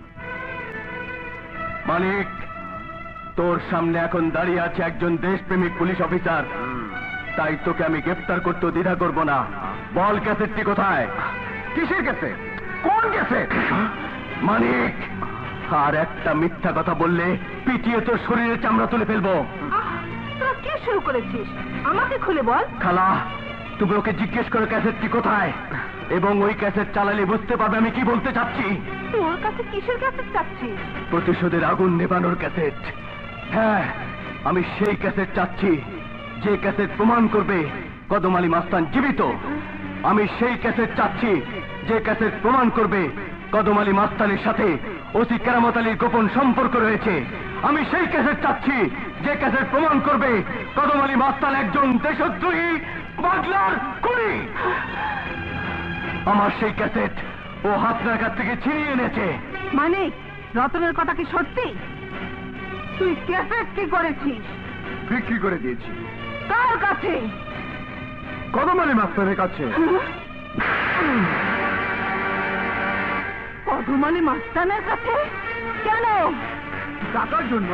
বেঈমান! আমাদেরকে তোর কাছে টাকা বড় হয়ে গেল। হ্যাঁ হ্যাঁ, আমার কাছে টাকা অনেক বড়। তোমাদের এই সাধারণ জীবন যাপন আমার কাছে এখন দোজখের আগুনের মতো মনে হয়। জন্মের পর ডাল ভাত আর মরিচ পোড়া ছাড়া আমাদের কি দিতে পেরেছো? বিলাসী জীবন যাপন কি আমাদের জন্য নয়? ওই একটি ক্যাসেটের জন্য কদম আলী মাস্টার আমাকে কোটি কোটি টাকা দেবে, যা আমাদের 14 পুরুষ পর্যন্ত দেখেনি। তাছাড়া তাছাড়া যে লোকটা মারা গেছে তার কথা ভেবে তার জন্য চোখের পানি ফেলে কেন আমরা এই নোংরা পরিবেশে দিন কাটাবো বলো?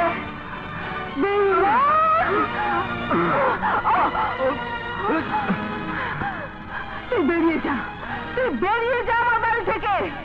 আমি তোর মুখ দেখতে চাই না। বেরিয়ে যা।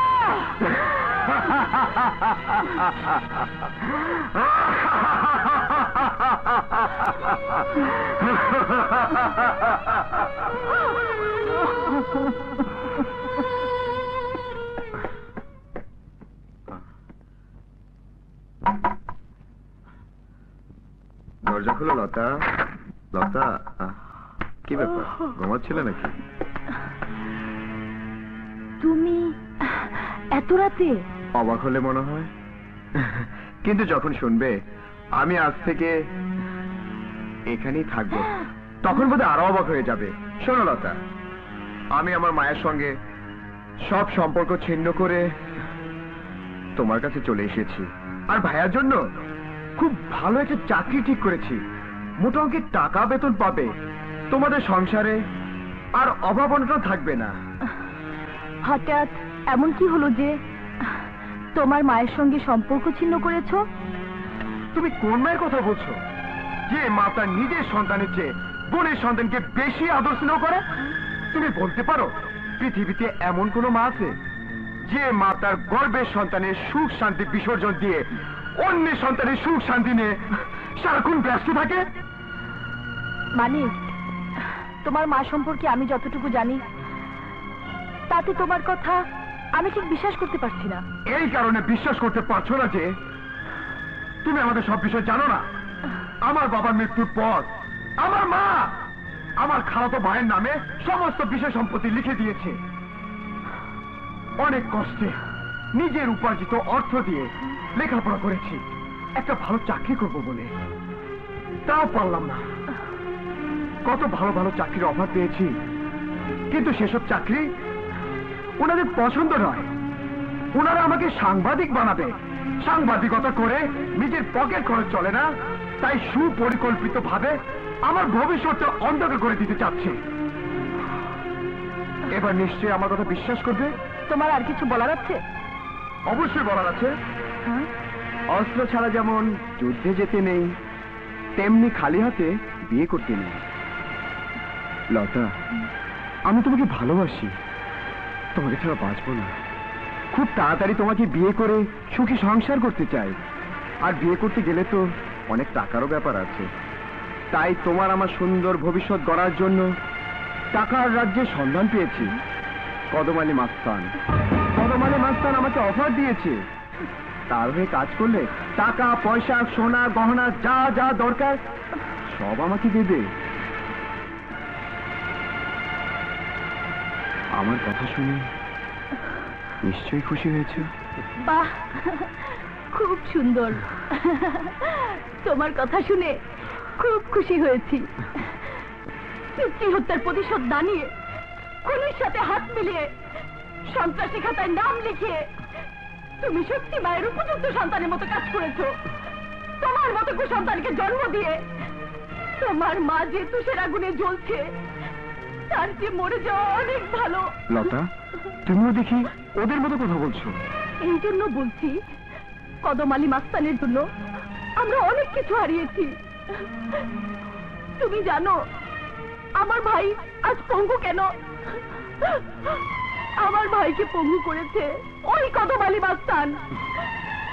সে কদম আলী মাস্তানের জন্য আজ আমাদের এই অবস্থা। সেই কদম আলী মাস্তানের গোলামকে আমি আশ্রয় দেব? অসম্ভব। এ তুমি কি করে ভাবলে? লতা, আমি কথা দিচ্ছি, কদম আলী মাস্তান তোমার ভাইকে পঙ্গু করে যে ক্ষতি করেছে সে ক্ষতি আমি কড়াই গন্ডায় পূরণ করে দেব। তোমার ভাইকে সোনার পা বানিয়ে দেব। লতা,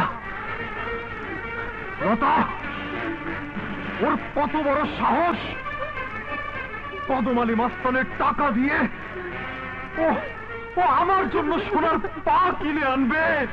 আরে বেঈমান, তুই কদম আলী মাস্তানের কথা ভুলে যেতে পারিস, কিন্তু কিন্তু তোর মা কোনোদিন ভুলতে পারবে না। আমি কোনোদিন ভুলতে পারবো না সেই হিংস্রতার কথা। তুই জানিস না সেই ইতিহাস? শুনবি সেই ইতিহাস? তাহলে শোন।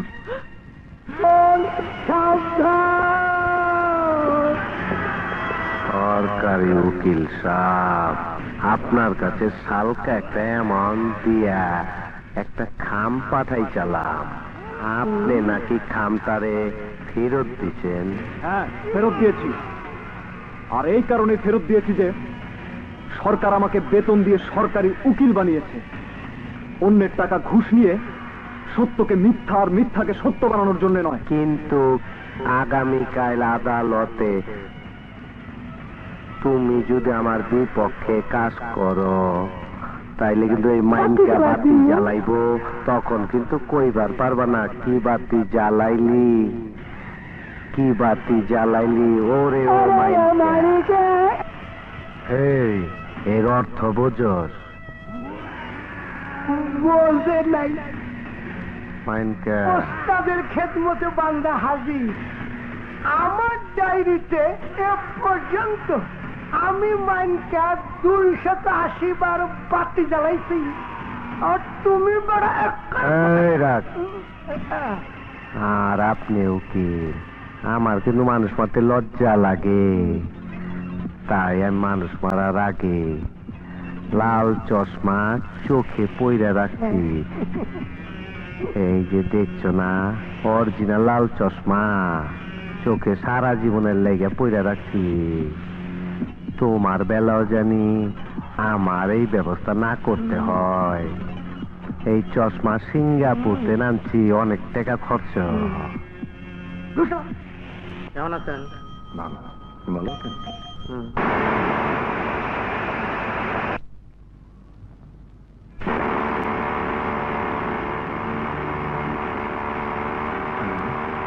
ওস্তাদ সরকারি উকিল যাইতাছে। কই?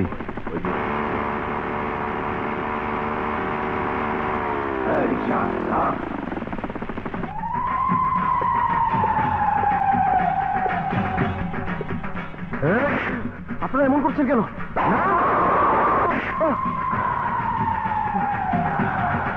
ভয় লাগছে ওই চাপাটিতে। কিরে চাচা, ওই না আদালতে সাক্ষী দিচ্ছস? আয় সাক্ষী দে। কিরে ভয় পাচ্ছ? কাছা আরে কাছে আয়, সাক্ষী দিবি না?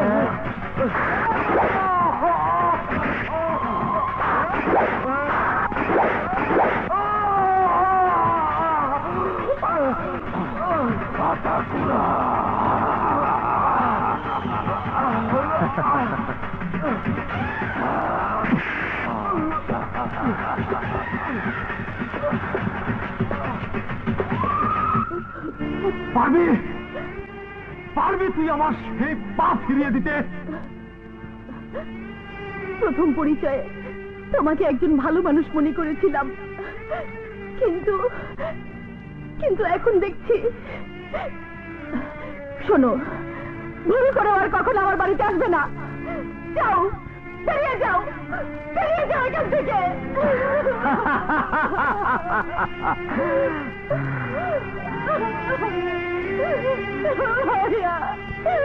আমাকে ক্ষমা করে দাও। কেরামত জি বড় ভাই। মাল তাইতাছে রাতা কুরা, ওই যে মালটা আহে। আহো কাছে আহো। কেরামত জি বড় ভাই। আমি ভাবছিলাম তোমার মাথায় কোনো গিলু নাই, কিন্তু আজকে পরীক্ষায় তুমি পাস করছো। বড় ভাই, আপনার পাশে থাইকা আপনার শরীরের গন্ধ পাইয়া আমারও বুদ্ধি জ্ঞান কিছুটা বাড়ছে। তুমি প্রথম পরীক্ষায় পাস করছো। কি মিয়া, তোমার নাম জানি সেদিন কি কইলা? শরীফুল আজম মানিক। ধর্মিয়া, আমি অশিক্ষিত, এত বড় নাম কইবার পারুম? তোমার নাম মাইনকা রাখলাম। আরে না, তাস লাগে না, আমার নামই তো মাইনকা। আরে হইলো, ঠিক আছে, তোমার নাম মানিক রাখলাম। আর তোমার মনের মধ্যে কি জানি একটা জিদ্দের কথা কইছালা, সেই কথাটা জানি কি? ডিআইজি সাহেবের মেয়ে মিস হাসনাকে আমি ভালোবাসি। এই তারে তুইলা নিয়ে আসো, আমি সব সমাধান কইরা দেবো। কেরামত বড় ভাই। তারে তুইলা আনার জন্য যা করতে হয় সব ব্যবস্থা তুমি কইরা দিবা। জি। রাতাকুরা বড় ভাই, তুমি লগে যাইবা, যে কোনো সুবিধা অসুবিধা তুমি দেখবা, ঠিক আছে? অদূত গাড়ি বেক কর।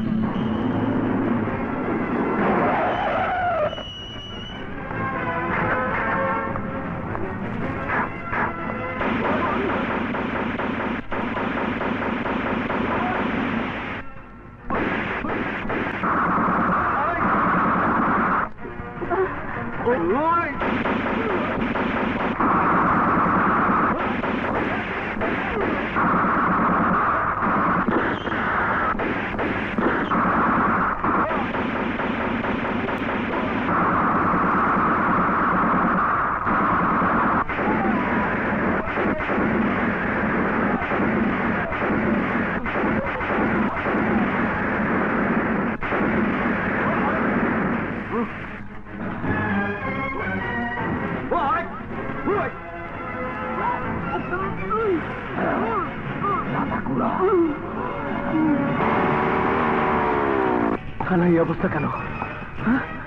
শরীফ স্যার, স্যার স্যার, মানিক ভাই কদমালী মাস্টারের লোকজন সহ হাসনা ম্যাডামকে তুলে নিয়ে গেছে। মানিক, আসো আসো, কাছে নিয়ে রে দুইটা সুন্দর করে। আপনি তাহলে মিস হাসনা, ডিআইজি সাহেবের মাইয়া? জি বড় ভাই, উনি হলেন মিস হাসনা। আমাকে ধোকা দিয়ে বর্তমানে সাব ইন্সপেক্টর খালিদ হাসানকে ভালোবাসে। ভালোবাসা ভালো জিনিস, সবই ভালো, কিন্তু একজনরে বাদ দিয়া অন্যজনরে ভালোবাসা দিবা, এইটা তো ঠিক না। আর তাই যদি হয় তাহলে তুমি আমার, রাতাকুড়ার সবার ভালোবাসার মানুষ। হ্যাঁ বড় ভাই, আপনি ঠিকই বলেছেন।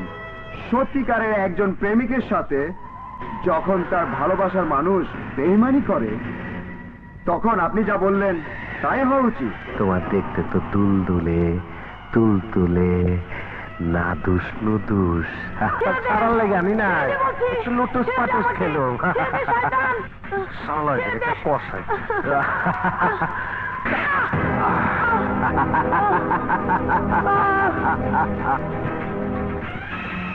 স্যার, স্যার জরুরি, খুবই জরুরি স্যার, বিরাট সর্বনাশ হয়ে গেছে। হ্যাঁ বলো, কি সেই সর্বনাশ? আপনার মেয়ে সাব ইন্সপেক্টর মিস হাসনাকে কদমালী মাস্তানের বাহিনী এবং এবং হ্যাঁ বলো, কি সেই এবং? স্যার, আমার ভাই মানিক এবং কদমালী মাস্তানের লোক ওকে ধরে নিয়ে গেছে। তোমার ভাই মানিক কদম আলী মাস্তানের লোকজন সহ আমার মেয়েকে ধরে নিয়ে গেছে, তাহলে আমার এখানে কেন? স্যার, ওসি সাহেবকেও খুঁজে পাচ্ছি না। ওসি কেরামতকেও খুঁজে পাচ্ছ না? না স্যার, কোথাও খুঁজে পাচ্ছি না। আমার মেয়েকে তোমার ভাই মানিক কিডন্যাপ করেছে। একজন পুলিশ অফিসার হয়ে এ কথা বলতে তোমার লজ্জা করলো না? স্যার, যা সত্য আমি তাই বলেছি।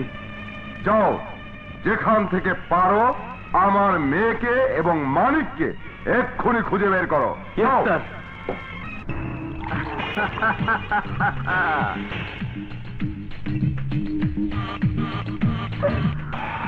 ওসি কেরামত ভাই, দেখুন দেখুন। কি দেখবো? আমি কিচ্ছু দেখবো না, আমাকে তুমি মদ দাও, আমি শুধু মদ দেখবো। আরে মদের চেয়েও বেশি স্বাদের জিনিস ওখানে আছে। কি সেই স্বাদের জিনিস? সাব ইন্সপেক্টর মিস হাসনার রূপ যৌবন, ডাগর ডাগর চোখ, নাদুস নুদুস ফিগার। তাতে আমার কি লাভ? কেন? এই চোখ, বড় ভাইয়ের এখানে সব কিছু দেখতে আছে, কিন্তু বলতে নেই। হ্যাঁ, এ কেমন অনিয়ম? কাজ করবে একত্রে আর ভোগ করবে একাকী? না, তা হয় না। এটা ভীষণ স্বার্থপরতা। আরেকটু দাও, আরেকটু। আপনি এ থানার ওসি, ইচ্ছে করলে যাকে তাকে গ্রেফতার করতে পারেন, অথচ আপনাকে বাদ দিয়ে এমন একটা সুন্দর জিনিস একাকী ভোগ করবে না, তা হয় না। তাহলে তুমি কি করবে? আমি কৌশলে আমার পাওনা আমি আদায় করে নেব। কিভাবে? কৌশলে। হ্যাঁ, কৌশলে। Hello, darling. Come on. Come on, my sweetheart.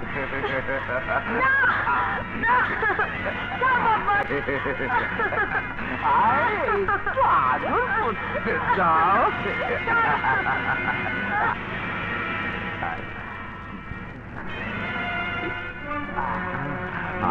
আরো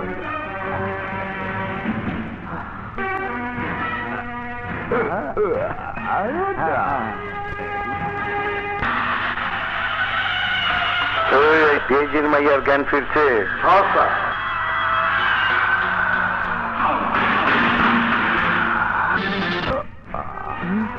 ওই যে দেখুন, নিশ্চয়ই বড় ভাই কোথাও বের হবে। এ ফাঁকে আপনি ওখানে যাবেন। আমি ততক্ষণে আপনার বডিগার্ড হিসেবে পাহারা দেব। আপনার কোনো ভয় নেই। এই খোকা, তুমি ঠিক বলছো তো? আমি ঠিক বলছি। যান, আপনি আপনার পাওনা আদায় করে আসুন। এই ধরো, তুমি এটা রাখো, আমাকে বডিগার্ড দেবে। হ্যাঁ, আমি আমার পাওনা আদায় করে আসি। This is my first operation.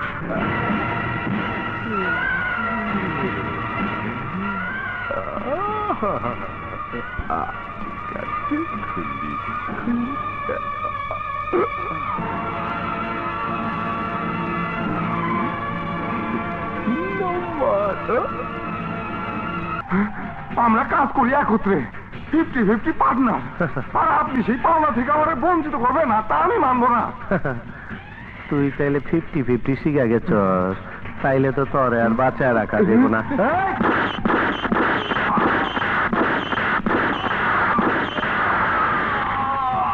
বাড়তে আমি নিবাই দিলাম।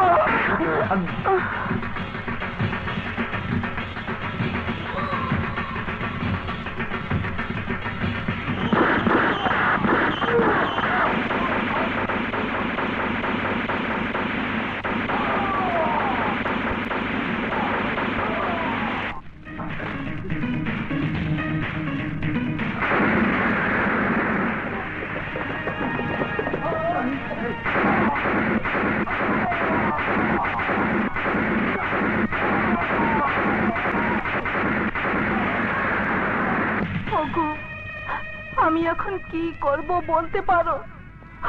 তোমার মালিক আজ তোমার খনিদের সাথে টাকার জন্য হাত মিলিয়ে ও নিজেও খারাপ হয়ে গেছে।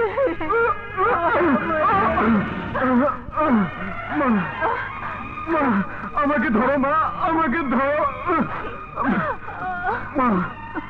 আমি ওদের সকল গোপন তথ্য সংগ্রহ করেছি, আর ওই তথ্য সংগ্রহ করতে গিয়ে গুলি খেয়েছি, অনেক রক্ত ধরেছে মা।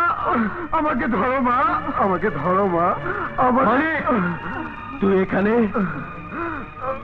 রতন, আমি গুলি খেয়েছি, আমাকে ধর ভাই।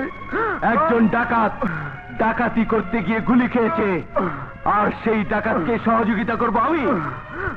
আমার শরীর থেকে অনেক রক্ত ঝরেছে, আমাকে ধর। আমি ডাকাতি, আমি ডাকাতি। ডাকাত যখন ডাকাতি করতে গিয়ে ধরা পড়ার কথা স্বীকার করেছে, তখন তার স্থান এখানে নয়, হাজতে। চল, আজ তোকে আমি এমন শিক্ষা দেব। চল, চল আমার সাথে। বাবা, বাবা, কদম আলী মাস্তান ওসি কেরামত আলীকে হত্যা করেছে, তার প্রমাণ এবং ঠিকানা এই ক্যাসেটে আছে। তুমি জানলে কিভাবে? মালিক আমাকে এই ক্যাসেটে দিয়ে বললো, তুমি এই ক্যাসেটে তাড়াতাড়ি তোমার বাবাকে দাও। এই ক্যাসেটে ওসি কেরামত আলীকে কদম আলী মাস্তান হত্যা করছে তার প্রমাণ আছে। কদম আলী মাস্তান, এবার তুমি বুঝবে পুলিশের হাত কত বড়। বাবা, তুমি কি বলছো? আমি কিছুই বুঝতে পারছি না। মা হাসনা, বাবা, পুলিশ প্রমাণ ছাড়া লড়তে পারে না। ওসি কেরামতের সাথে কদম আলী মাস্তানের একটা সম্পর্ক ছিল, তা আমি জানতাম, এবং কদম আলী মাস্তান যে মরেনি তাও আমি জানতাম। কদম আলী মাস্তান যত অন্যায় করেছে, কোনো অন্যায়েরই প্রমাণ বা সাক্ষী রাখেনি, আর এ কারণে তাকে আমি গ্রেফতার করতে পারিনি। কারণ প্রমাণ বা সাক্ষী ছাড়া কোনো আসামিকে গ্রেফতার করলে আইনের ফাঁক দিয়ে সে ছাড়া পেয়ে চলে আসবে। তাই আমি মানিককে দিয়ে এ ধরনের একটা ডকুমেন্ট চেয়েছিলাম।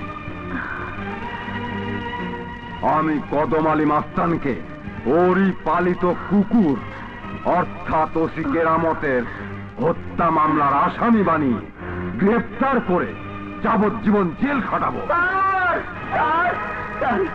সর্বনাশ হয়ে গেছে স্যার। রতন ভাই মানিক ভাইকে গ্রেফতার করে থানায় নিয়ে গিয়ে টর্চার করতে চায়।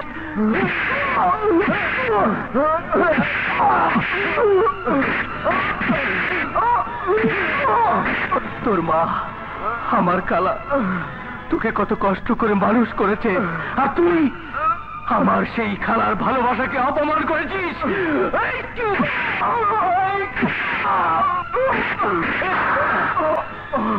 আজ তোকে আমি এমন শিক্ষা দেব যাতে তোর পরিণতি দেখে এদেশের বেঈমান সন্তানেরা বুঝতে পারে তোর মতো অকৃতজ্ঞ সন্তানের কি হওয়া উচিত।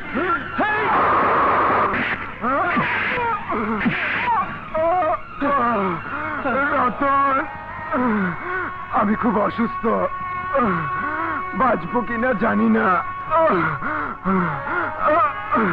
আমাকে কিছু বলার সুযোগ দে ভাই। তুই আমার নাম ধরে ডাকবি না, তুই আমার নাম ধরে ডাকবি না। আমার নাম ধরে ডাকলে তোকে পিটিয়ে মেরে ফেলবো। বন্ধ করো। স্যার, ওর মায়ের সাথে আমাদের সাথে বেইমানি করেছে। না, মানিক তোমাদের সাথে বেইমানি করেনি, বরং মানিক তোমাদের জন্য যা করেছে তা কোনো মানুষের পক্ষে সম্ভব কিনা আমি জানি না। হ্যাঁ রতন, মানিক আমাকে কিডন্যাপ করেনি, বরং ও যা করেছে তাতে তোমার বাবার হত্যার প্রতিশোধ নেবার জন্য শুধুমাত্র কৌশল অবলম্বন করেছে। কি বলছো হাসনা? হ্যাঁ, আমি ঠিকই বলছি। তোমাদের দীর্ঘদিনের যে প্রতিশোধের আগুন তোমাদের মাঝে দাও দাও করে জ্বলছে, সেই প্রতিশোধের আগুন নেভানোর জন্য নিজের জীবনকে উৎসর্গ করে প্রতিশোধ নেওয়ার সহায়তা করেছে। রতন, আর বসে থাকার সময় নেই, ওকে এক্ষুনি হাসপাতালে নিতে হবে। কুইক। মানিক ভাই,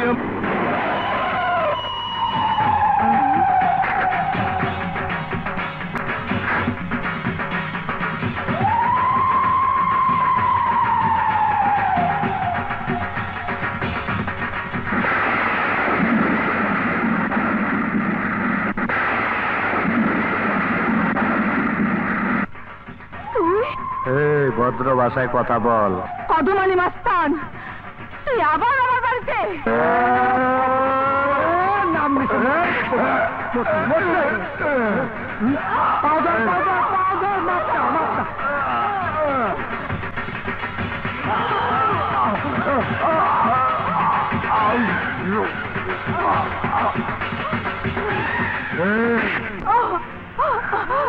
তুই আমার সব শেষ করেছিস।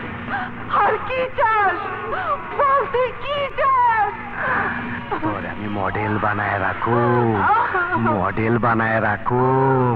চল আমার বাগান বাড়ি। রোগীর কোনো আপনজনের সাথে রক্তের গ্রুপের মিল আছে কি? হ্যাঁ আছে। তবে কেন বলুন তো? অতিরিক্ত রক্তক্ষরণ হয়েছে, অপারেশনের পর রক্ত লাগতে পারে। আমার খালার রক্তের গ্রুপ আর ওর রক্তের গ্রুপ এক। রোগীর কি হন? রোগীর মা। তাড়াতাড়ি নিয়ে আসুন, যে কোনো সময় প্রয়োজন হতে পারে। ঠিক আছে, আমি এক্ষুনি নিয়ে আসছি।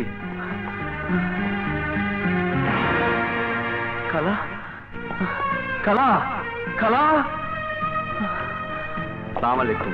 ওয়ালাইকুম আসসালাম। Operation success. আলহামদুলিল্লাহ। তা আর রক্তের প্রয়োজন আছে কি? না, আপাতত রক্ত লাগবে না, আমাদের এখানে যা স্টক আছে তাতেই চলবে। স্যার, খালা বাড়িতে নেই। আমার বাসার সামনে একজন সিপাহী মৃত। মৃত? নিশ্চয় ওরা আমার খালাকে ধরে নিয়ে গেছে। অসম্ভবের কিছু না রতন, তুমি ভেবো না, আমি ওদের রাস্তাটা চিনি। চলো আমার সাথে, চলো।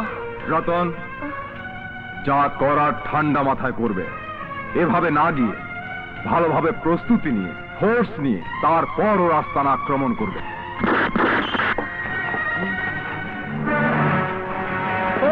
চারদিকে ঘিরে ফেলো। এদিকে দেখো। এই কদমালি মাস্তান, তুই কোথায় পালিয়েছিস? বেরিয়ে আয়। বেরিয়ে আয়, বেরিয়ে আয় ডাক্তার বাচ্চা, ডাক্তার বেরিয়ে আয়। আজ থেকে এমন শিক্ষা দেবো যা দেখে দেশের মাটি থেকে ডাকাতের দল পালিয়ে যাবে। কোথায় পালিয়েছিস তুই? ওই হারামির বাচ্চা, বেরিয়ে আয়, নইলে তোর এই আড্ডাখানা এই অস্ত্রকার গুলি করে উড়িয়ে দেবো। এই অবৈধ অস্ত্রগুলো সিজ করো, আর তোমরা আড্ডাখানা বাইরে ঘিরে ফেলো। যাও। আমার ঘুমটা ভাঙলো কে রে?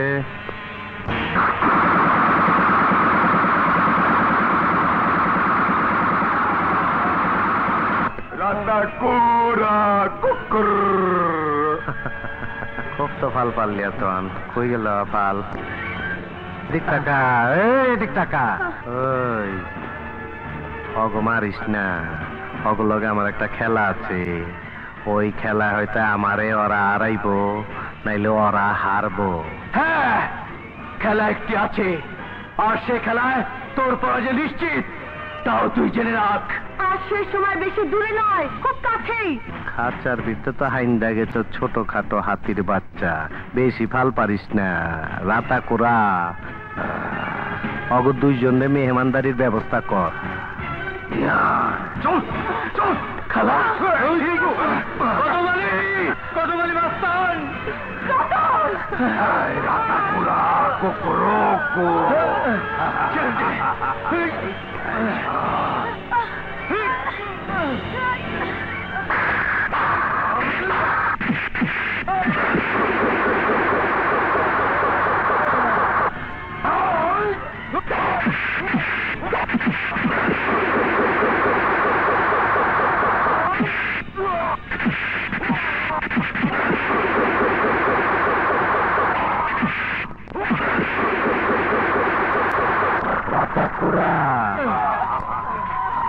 সাংবাদিক বেটা তো এখনো বাইরে আছে, বাইচা থাকলে আবার পেস্ট লাগাইবো।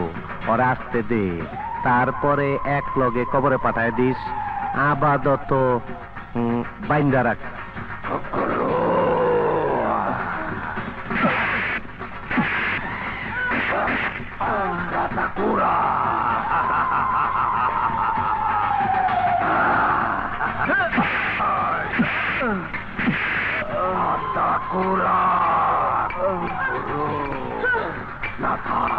বড় ভাইয়ের জন্যে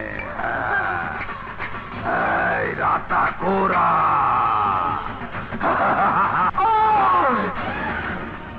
তুমি তুমি এমন করছো কেন?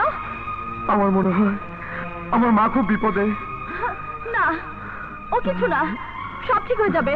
প্লিজ শুয়ে পড়ো। না, আমার বুকটা যেন কেমন করছে, মায়ের চিৎকার আমার কানে ভেসে আসছে। তুমি সত্যি করে বলো, আমার মা কোথায়? চুপ করে থেকো না, তোমার আল্লাহর দোহাই লাগে। সত্যি করে বলো, আমার মা কোথায়? মাকে মাকে কতমালি মাস্টারের লোকেরা ধরে নিয়ে গেছে। না,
রাতাকুড়া নিজে গহগা নিজে মারতাছে, লাগা ভালো করে লাগা।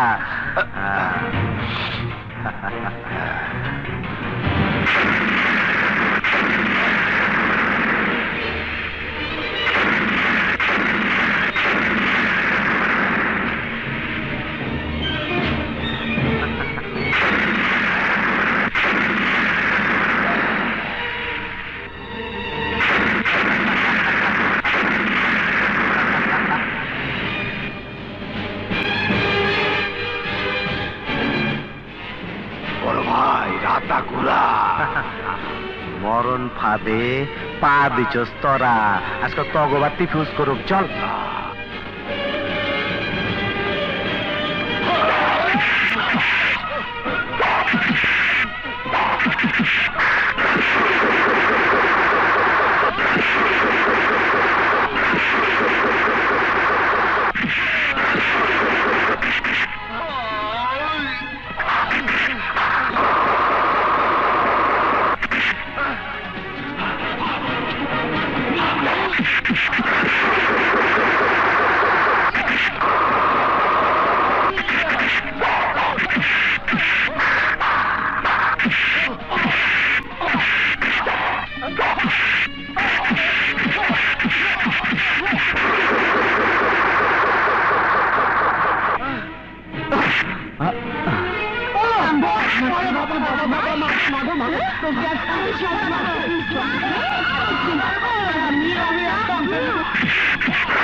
গুলি করিস না, গুলি করিস না।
মাইনকা আমার বাতি নিভে গেল, আমার বাতি নিভে গেল।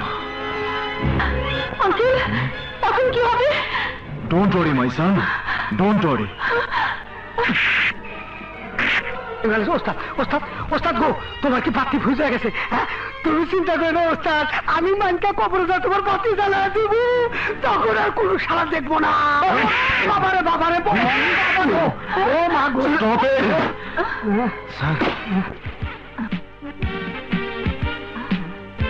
সেলুট দিতে দেখে তোমরা ভাবছো ওর আসল পরিচয় কি? হ্যাঁ রতন, মানিককে সেদিন আমি সাংবাদিকের চাকুরির কথা বলে পুলিশের চাকুরি দিয়েছিলাম। পরিচয়টা গোপন রেখেছিলাম।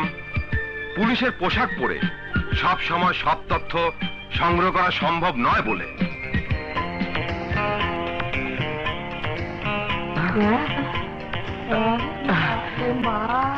মানিক ভালো ওস্তাদ রে, ওস্তাদ একটু ওঠো না, সবগুলো বাতি ফিউজ করে দাও।